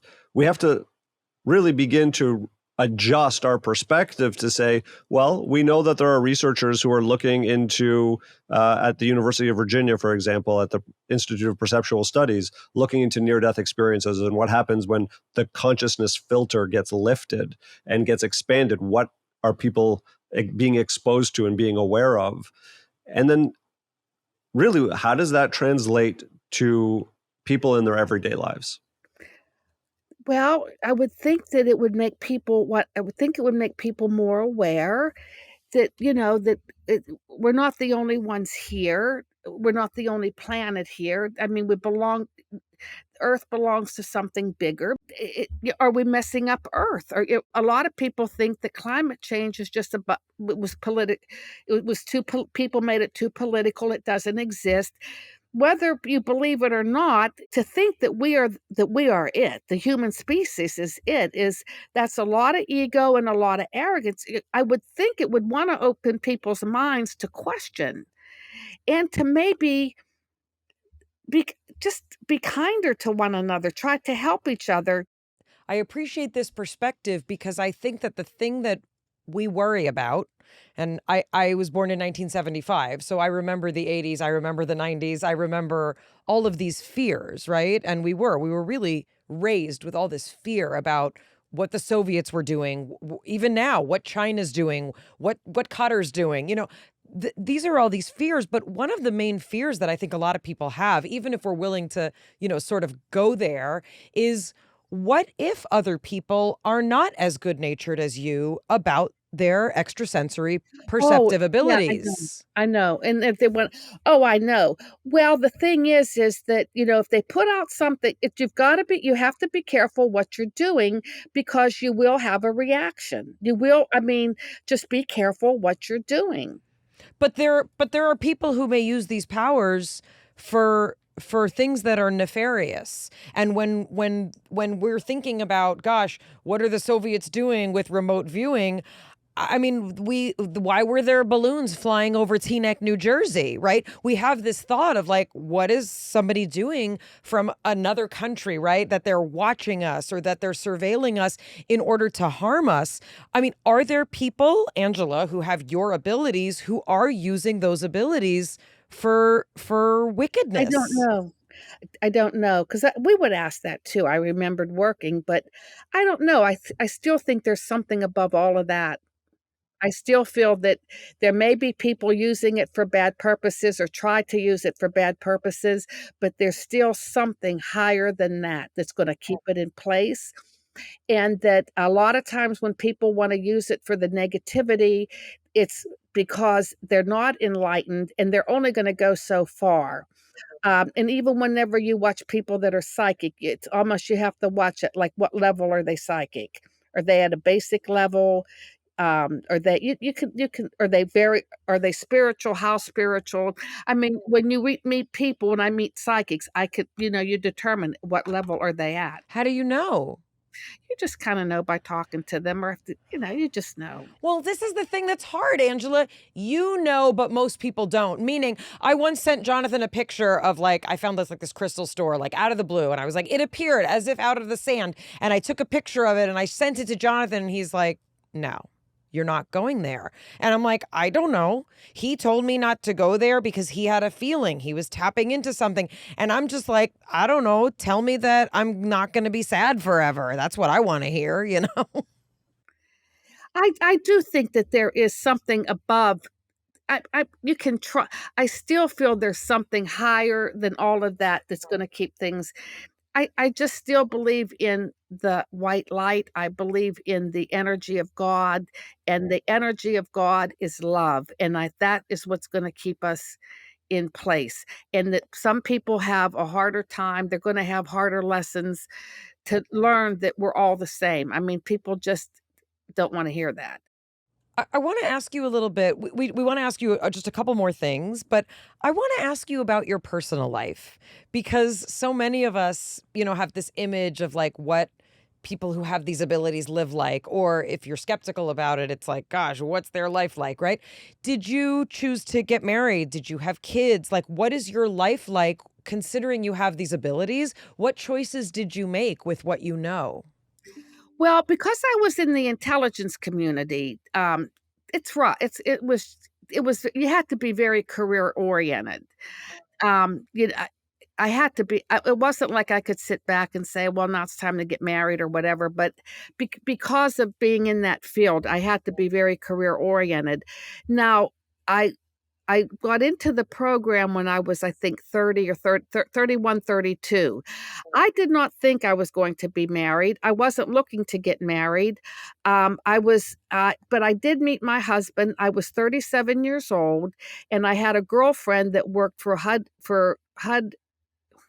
It was Housing and Urban Urban development. Development. Yeah. Yeah, and she had a party, and she was the boss of these people, and I met a man who eventually became my husband. Now, my husband, he didn't think much. I mean, he thought that was nice that I was a psychic, but he had many interests. He was a boater. He had a boat. He lived in Washington, D.C., but he had a boat that he would bring out to Maryland and every weekend and go on the Chesapeake Bay. And he was interesting. He had an interesting background. He was in the Air Force. He has a law degree. He did a lot of work for the government, like in transportation, and then he did a lot to make sure that people were getting good food. Because I guess if you go to, he did a lot of. He worked for the homeless program, but. So anyway, I met him and we got married. But and everybody wants to know, Angela, did you know if he loved you? Did you channel to find things out? It took me by surprise. Wow. It just took me by surprise because Psychics can fall in love too by accident. Yeah, yeah, and it became, and he did not have a problem with the psychic. He didn't have a problem with it. His real mother died at his birth, and he always felt that his mother was with him, and I think he had some relatives that may have been psychic. Did you confirm that for him, or did you, when you're mad at him, do you say, "Guess what? Your mother's not with you"? Well, what happened was, I was living in Washington, D.C. in an apartment, and my neighbor that lived above me, she was an Egyptian. She worked at the Egyptian embassy, and her name was Nefertiti, and she read poems. She read poems. So I told her, I said, read Alan's poems. And she looked at him and she said, "Your real mother died at your birth." And he said, "Yes." And she said, "But it wasn't due to childbirth. It was due to," and she said what it was. And he said, "Yeah, you're right. It wasn't due to childbirth. It was she needed a blood transfusion and they gave her the wrong blood." And it sounds like you gravitate towards people who also have similar powers. Yeah, so he was comfortable. He loved animals. I mean, we had cats, dogs, birds. Wow. Do you have any relationships? Do you have any ability to communicate with animals? Oh, sure. Oh, sure. What do you mean, oh, sure? Tell us about it, Angela. That's amazing. Yeah. Oh, yeah, you can read it. Oh, yeah, my girlfriend, she had, I think, 8 cats and 4 dogs. I used to read, tell me what's going on with, yeah. Oh, sure. They're living beings. Okay, so any living being we can, in theory, tap into. What is that like to tap into an animal? You go to this quiet place? Like, is it the same method? Oh, yeah, it's the same method as I would read a person. But they don't speak. They have thoughts. Oh, well, like, I think like the one cat, I said, your cat likes, I think my girlfriend had like a ladder or something up in the house, like standing up. And I don't think the cat liked the ladder. It was too dark. And I said, you got to move the ladder. That cat, it's too dark. It's making the cat. And then I think some dog liked the new bedspread, and she said, yeah, ever since she got it, the dog keeps sleeping on it. So I don't know. I just things like that. I was curious if you could talk a little bit more about the process of, like, what is the type of information? Is it easier in person for human readings? It doesn't matter. It doesn't matter. Some people, they need, like, give me your birthday. Yeah. I start with, I do. I don't like to get information, but I do like a name, or I do like a birthday, and that will give me my basis. And then from that, I can gather information, and then I have people ask questions, because people do have questions. Oh, I got questions. But I don't like the questions until after I can get what I need to get.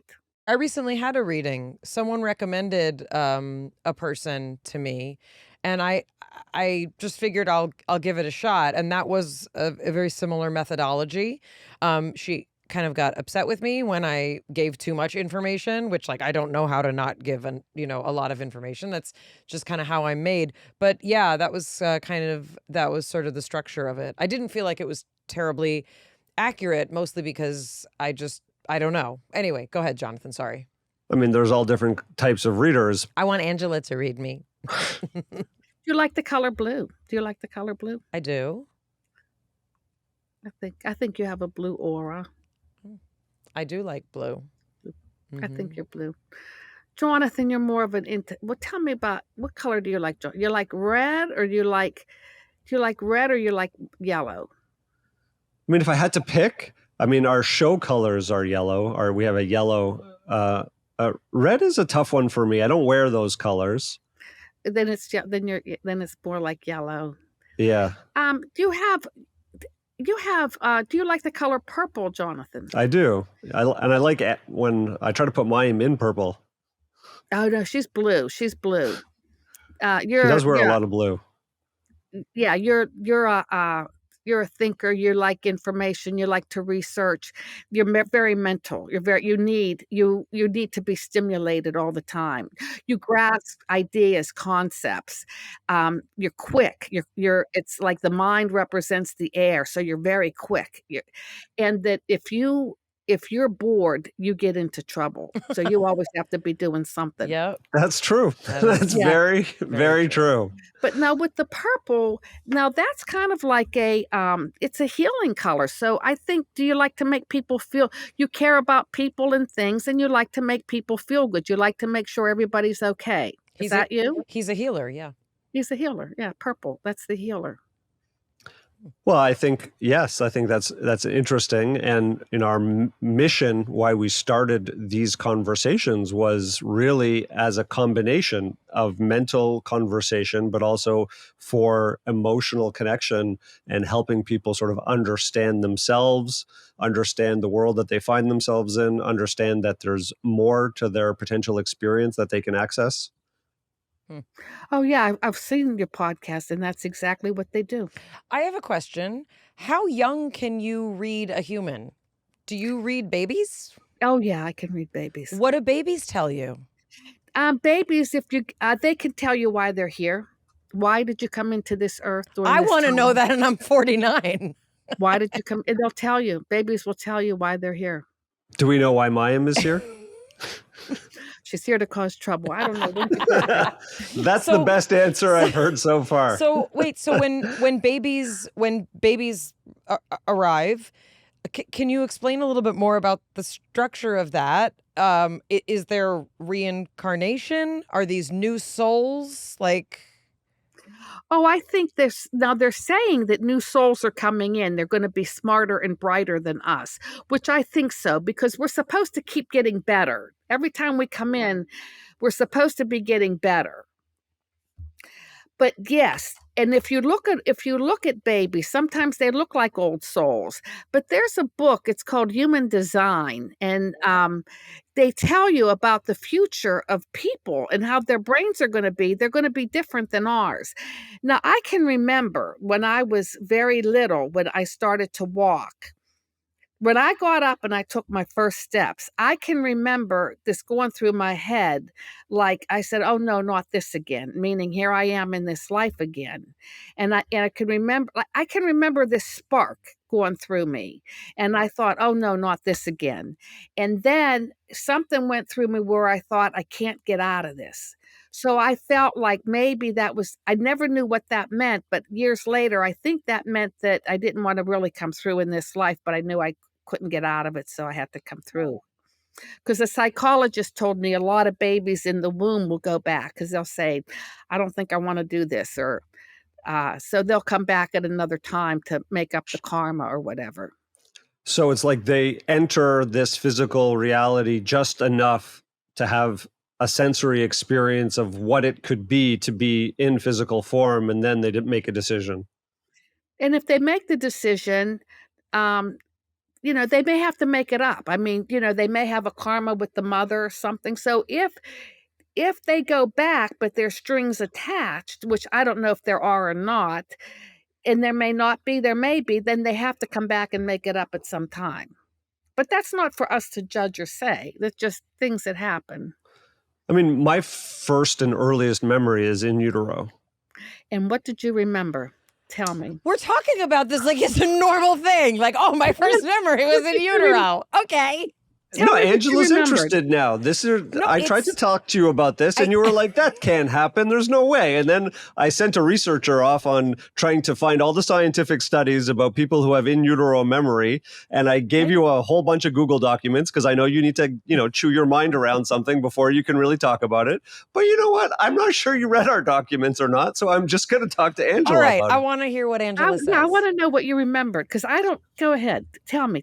This is exciting. So I don't remember when I first had this memory, but I can close my eyes. I can picture it, and I can picture sort of light, and I can picture, being in the womb, and I don't know how old I potentially was, between I want to say between 3 and 4 or 5 months of growth. And I have this like distinct memory of my mother's nervous system, like what her frequency was. Oh, wow. And I can have this feeling and sense of being just not separate from that, but knowing that that wasn't my frequency, that was her frequency. And again, it's hard to be like, did I make that up? Is it a real memory? Is it a memory that I've formed with all the information I've had as an older person? But if I kind of evaluate that through the logical lens, that same feeling I could say, is a pattern that I could recognize as how she operated throughout my childhood. Wow. Did she operate like that throughout your childhood? Same frequency, same sort of intensity. She has, many interesting and amazing qualities, but she had a level of sort of underlying stress as she operated in the world that it felt like as I became conscious of existing, I was sort of aware then of that frequency around me, and that was going to be part of my experience in this form. How did you two meet? I'm just looking at Mayim's face after that story. Well, we met in a very we synchronized, air quotes for people who are only listening. We met in a very synchronized and unusual way. We met at a children's birthday party. And that was 13 years ago. We lost touch, and then he ended up needing a neuroscientist perspective on something, and I, out of the blue, after 6 years, emailed him. So I didn't hear from her for 6 years, and for a few months, I'd been working on a project and developing a lot of educational material about the connection between science and spirituality. It was Michael Singer's book, The Untethered Soul, that I was talking to a room of 20 people about, and I was saying it was one of the more accessible books on trying to understand how our minds influence us and how to start to separate ourselves from our thoughts. And that really should be the foundation. I was like, who could help me describe this? And I was like, and I started talking about Mayim. I'm like, she is someone who is the only person in my life that I knew would not only understand what I was talking about, but would really be able to like make this accessible. And again, we hadn't spoken in 6 years. That was on a Friday that I had been doing all of that talking for the entire week. And then on Saturday, I receive an email. And when I open that email, I literally fall off the chair. I was like, what is happening? And my side of it was that I thought it had only been like a year since we'd spoken. We had been, emailing in our lives. Like, I didn't know it had been 6 years. I literally thought it had just been a little bit of time. I had vocal cord surgery because, as I describe it, God grounded me. And I knew that I couldn't speak for several months. And so I pulled some books off the shelf to like read during that time. And the book that I pulled off the shelf was a book Jonathan had given to me about a decade earlier that I had never read. And it was Peter Levine's book about trauma in the body. And I also read Michael Singer's book. I don't even know how I got it. So I'm reading these books while recuperating from vocal cord surgery. I can't even speak. And I emailed this person thinking I had just spoken to him, and it had been 6 years. And that was what was happening on the other end. She says, "It's been a while. How are you? Happy New Year. Have you read the book, The Untethered Soul? I hope you're well. See you later, Mayim." And I'm like, what has just happened? You have a very spiritual outlook, Jonathan. I think things are available to us before they exist, and there are multiple options, but how they exist and how they manifest is not determined, but the potential for them and their existence in an energetic form does exist, and we can tap into that and bring them into existence. So, my interest in sort of what I call, or for lack of a better word, really non-material reality is, how do we influence the material reality by understanding that there's all this other information available to us? Yeah, so you're more like a manifester. Do you believe in the manifestation?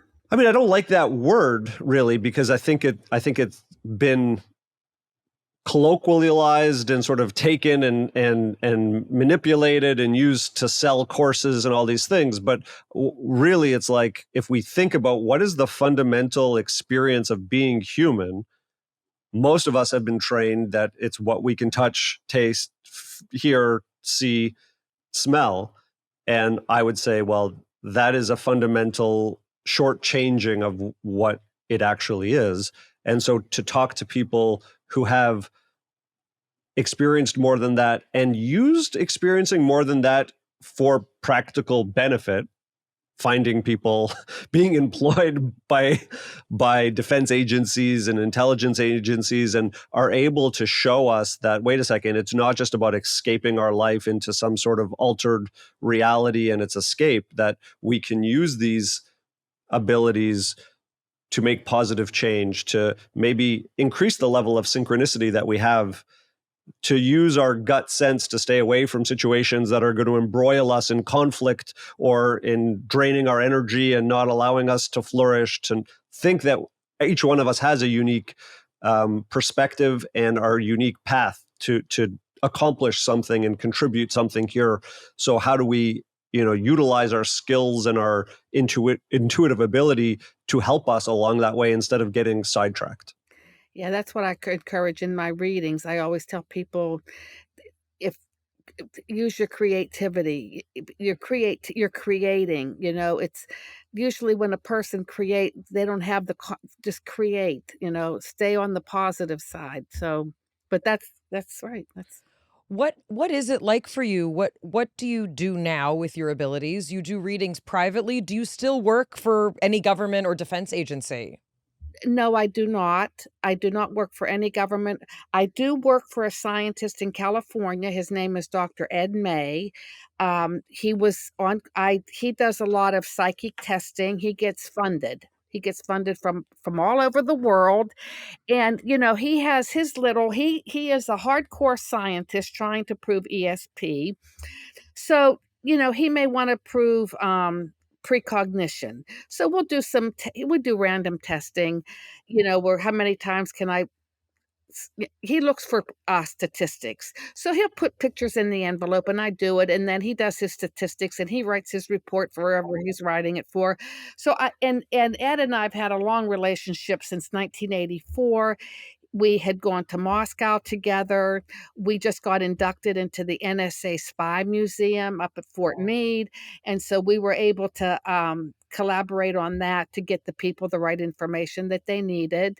And Ed and I right now are trying to get funded for a documentary, because when we went to Russia, and in the book, ESP Wars, right here, ESP Wars, North and South. This was the book that they gave us. We're what we want to show in our documentary was how the Soviets used their psychics and how the United States used their our how now we were very strict. We could only remote view because of the CIA messing up things before.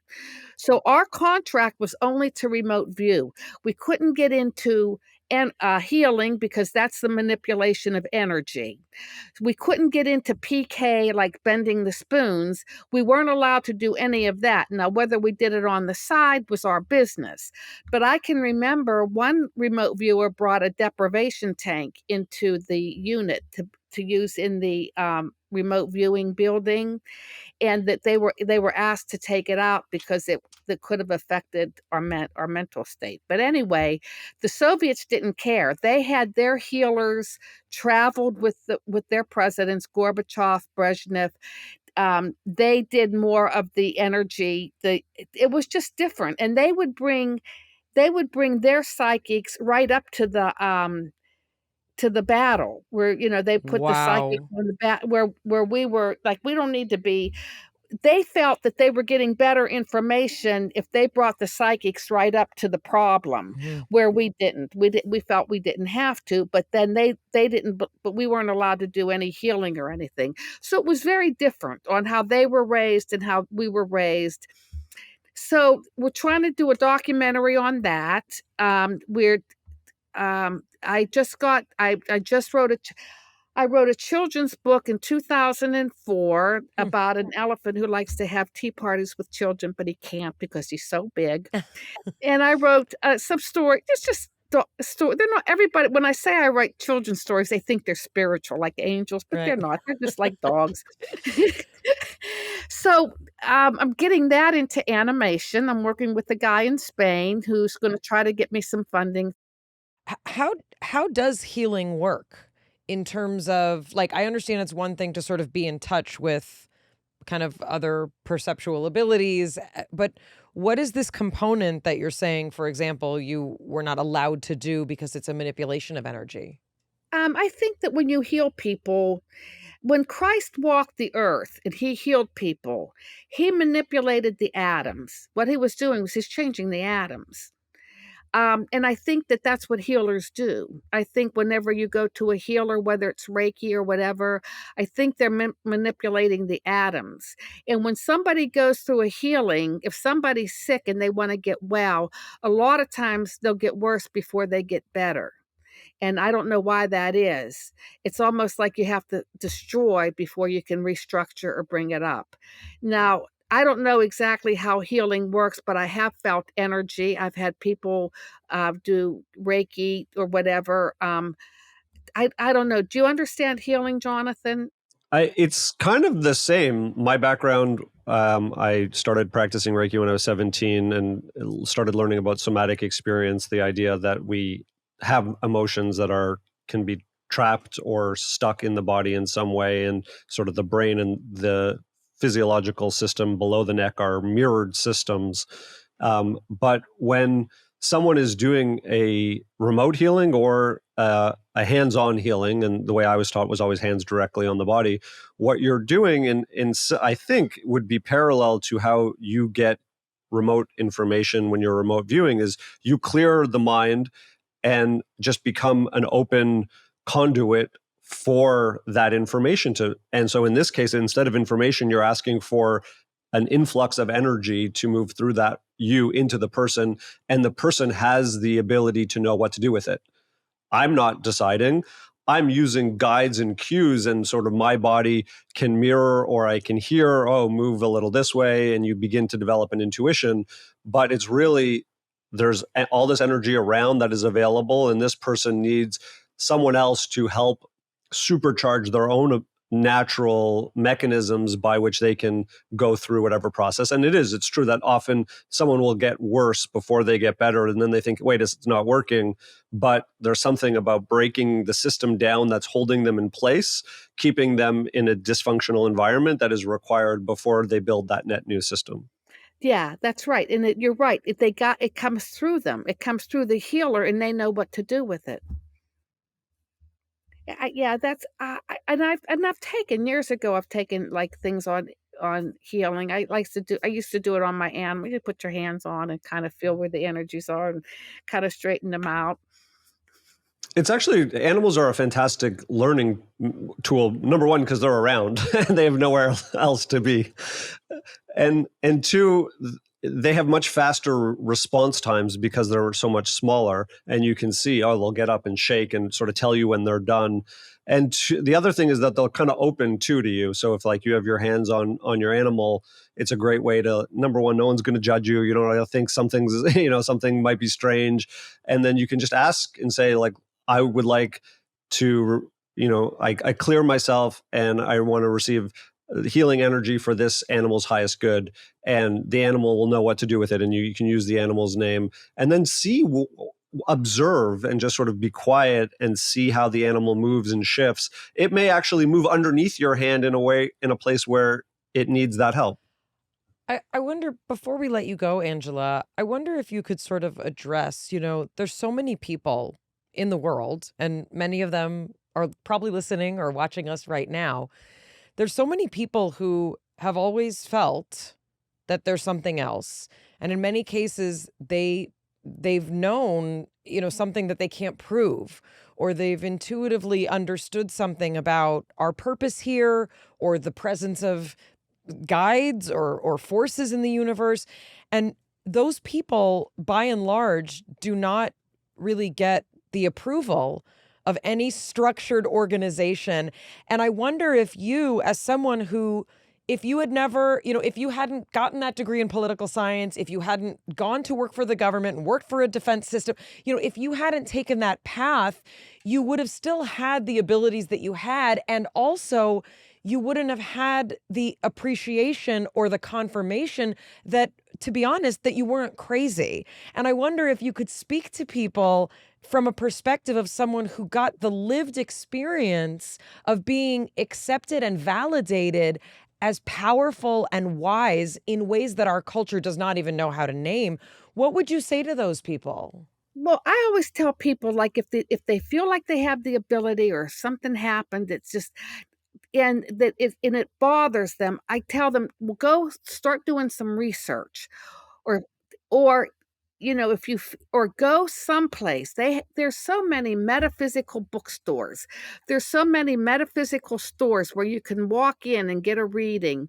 There's there's so many healing classes, or there's people have meditation classes. It's like, get yourself somewhere immediately where you can get the help that you need, and it doesn't have to be reading a book, but go somewhere immediately where somebody can tell you this is what's going on with you.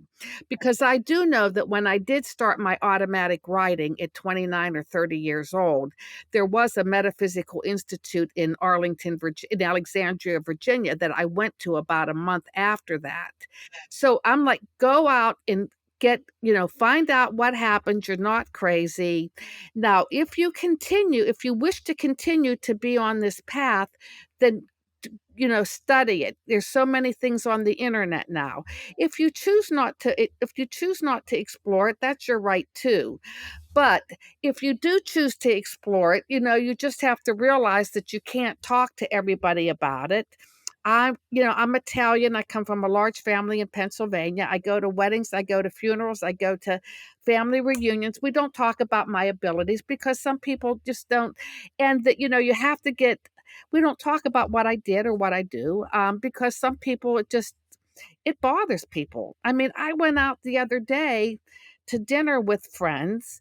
My girlfriend she's a fundraiser for Congress. One man I met, that worked for he was a congressional aide that helped the program get money. And they were there with the guy, and the guy knew what I did, and he just had such disdain. He just was like, he had disdain for what I did. So I just knew, you just don't talk about it. But it should not stop you. It should not stop you. If you keep doing it and you keep searching, it shouldn't stop you. I love that message. I think it's so powerful, and that especially if you are going through this and you don't have that support, it can be very isolating because the structures and systems of how you've lived your life are going to change, and you need to rebuild it in a way that is reflective of what you're going through now and this new reality you're living. And you need the support, because actually, once I started the automatic writing at 29, 30, 31, my whole life changed. I mean, friends I didn't have, just everything changes. And if somebody wants to go through that, just do it and forget about everything else. You have to have courage, and you have to have thick skin. And I don't know. I mean, sometimes what I went through, I think I just didn't know any better. I think I went through it because I just didn't know any better. I thought this is the way it was, or this is the way it should be. I never questioned. But now when I look back, I'm like, my God, why did I even go through some of the crap I went through? Like, people go, you had courage. Courage. I was stupid. I didn't know what I was doing. And that's who works for the greatest defense industry in the country. I was like, I don't know what the heck. Why if you were given a hard time, why didn't you quit? I couldn't have quit because I couldn't go back to what I was doing. They knew why I left. I had no place to go. I mean, but it does take courage. And believe me, my feelings were hurt. You feel like you feel like you don't belong because you're a psychic. So then you go work with psychics, and then you don't belong there because they're male military, and you do channeling. So then I didn't belong there. I mean, so yes, there were times I was miserable, lonely, depressed, but I don't know why. Just things are good in my life right now. That's why I think I'm happy today. But yeah, yeah, yeah. But yeah, I teach classes, I give readings. The psychic work keeps me very busy, and I am kind of excited to kind of get into the creative world because I think it's the best. I used to do a little bit of acting when I was real young, but it's don't I mean you love it. Don't you like it? Yeah. I mean, it's a different kind of intuition. It's funny. People have asked me that, when you're playing a character, when you're intuiting what this character would say, how they'd act, and there's rarely, for most of us, who do this, like there's rarely a lot of thought that goes into it. It's an intuitive feeling. I know how to speak as this person, right? So that's something I can do with fluidity as an actor, but it's much easier, for me to live in a TV box, as Jonathan says, than in real life. Well, my perspective is that character exists in some form of consciousness that you are adopting and you're calling into yourself. So in some ways, it's the ultimate form of channeling. You're channeling a whole other human. You're channeling.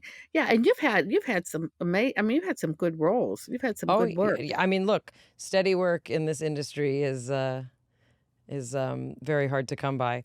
Angela Ford, it's really been so incredible to talk to you. And I mean, you've opened up an entire other dimension of an understanding of this kind of not just work, but these kind of abilities. We're so lucky that we got to speak with you. Thank you.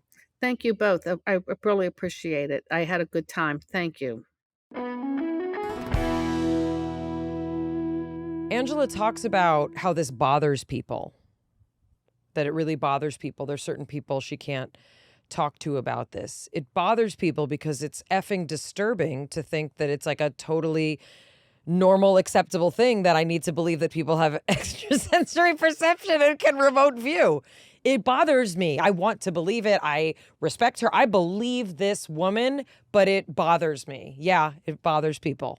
It's surprising to me that it bothers you when, like, I look at the slate of guests we've had, and sometimes it's like you respond and you're like, yes, that makes sense because this person and that research, and I totally understand. And then sometimes it's like we're in the very first podcast we've ever done. No, I don't appreciate and that. you're like, no. you're like, what do you mean non-local consciousness? No. Hold on 1 second.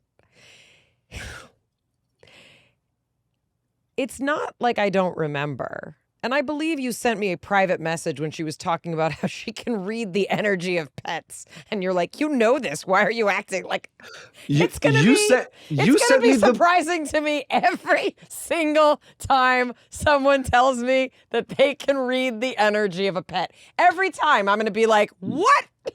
You sent me the book from Rupert Sheldrake about pets who know when their owners are coming home. Maybe that was ironic. Okay, so tell me what you're surprised about, and I'll tell you why you shouldn't be surprised. You know what it means?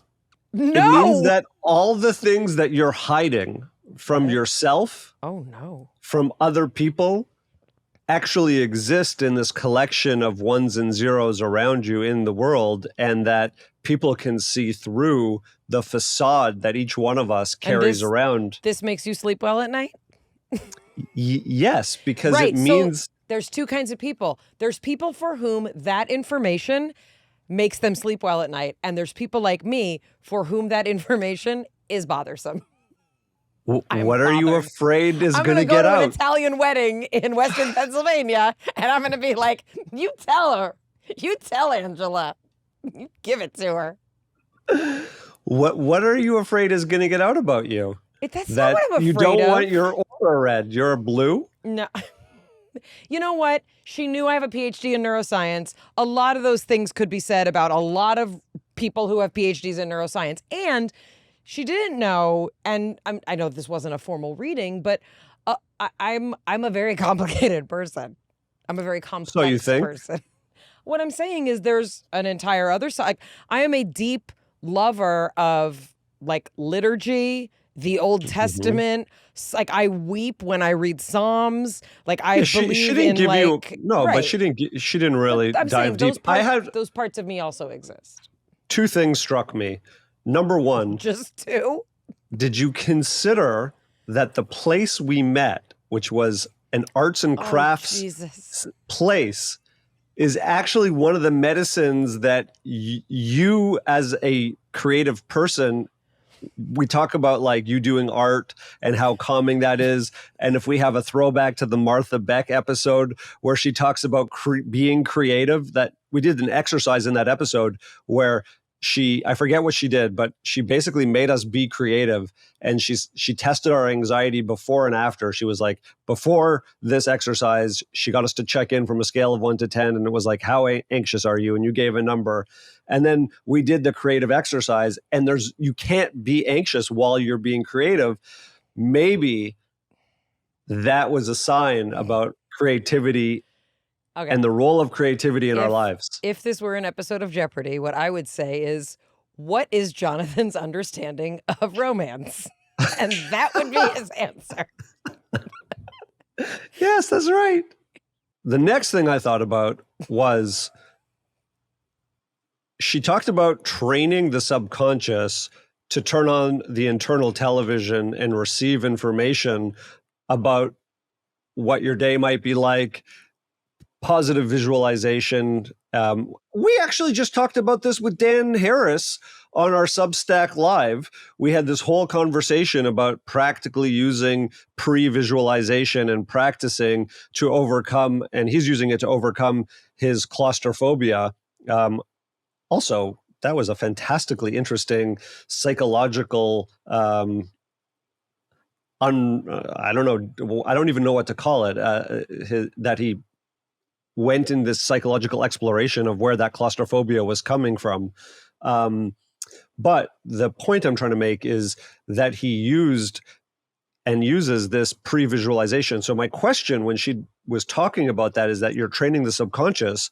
As a neuroscientist, what is the subconscious doing on a regular basis, and how are you changing it to be able to basically function outside of linear time to give conscious information to someone? That's a great question. And what I'm interested in is your sidestepping the question. Yeah, that's what I hear.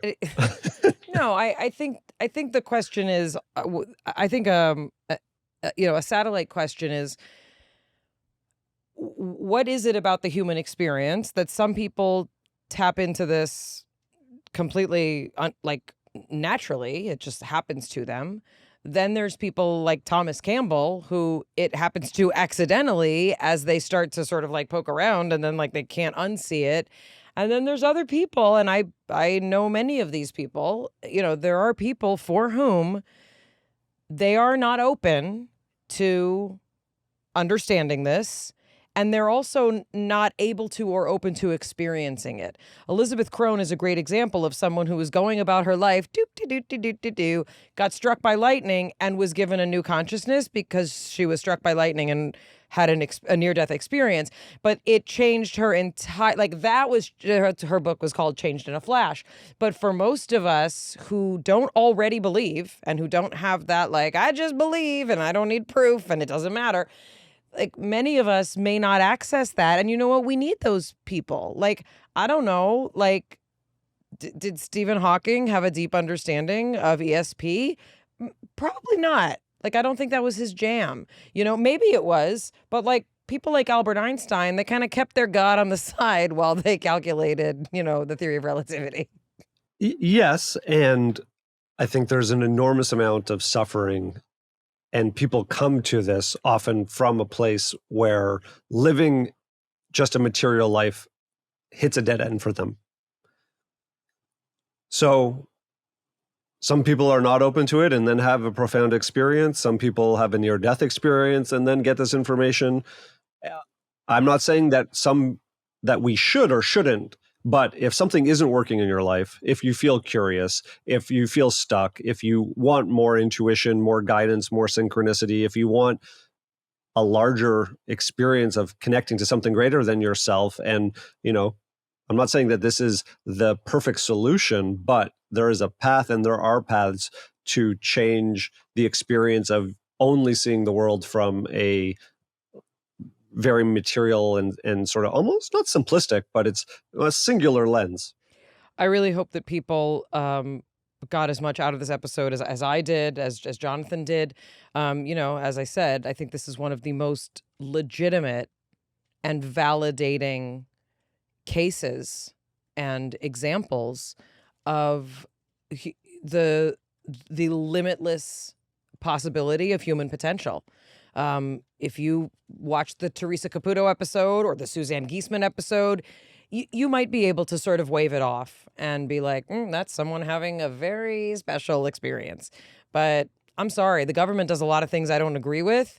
This is a legitimate program that is used all over the world for us to understand things and have access to things that the unconscious and subconscious can have access to. Sorry, folks. And if you want to take that in utero, that's a different conversation, but there's a tremendous amount here that cannot be ignored.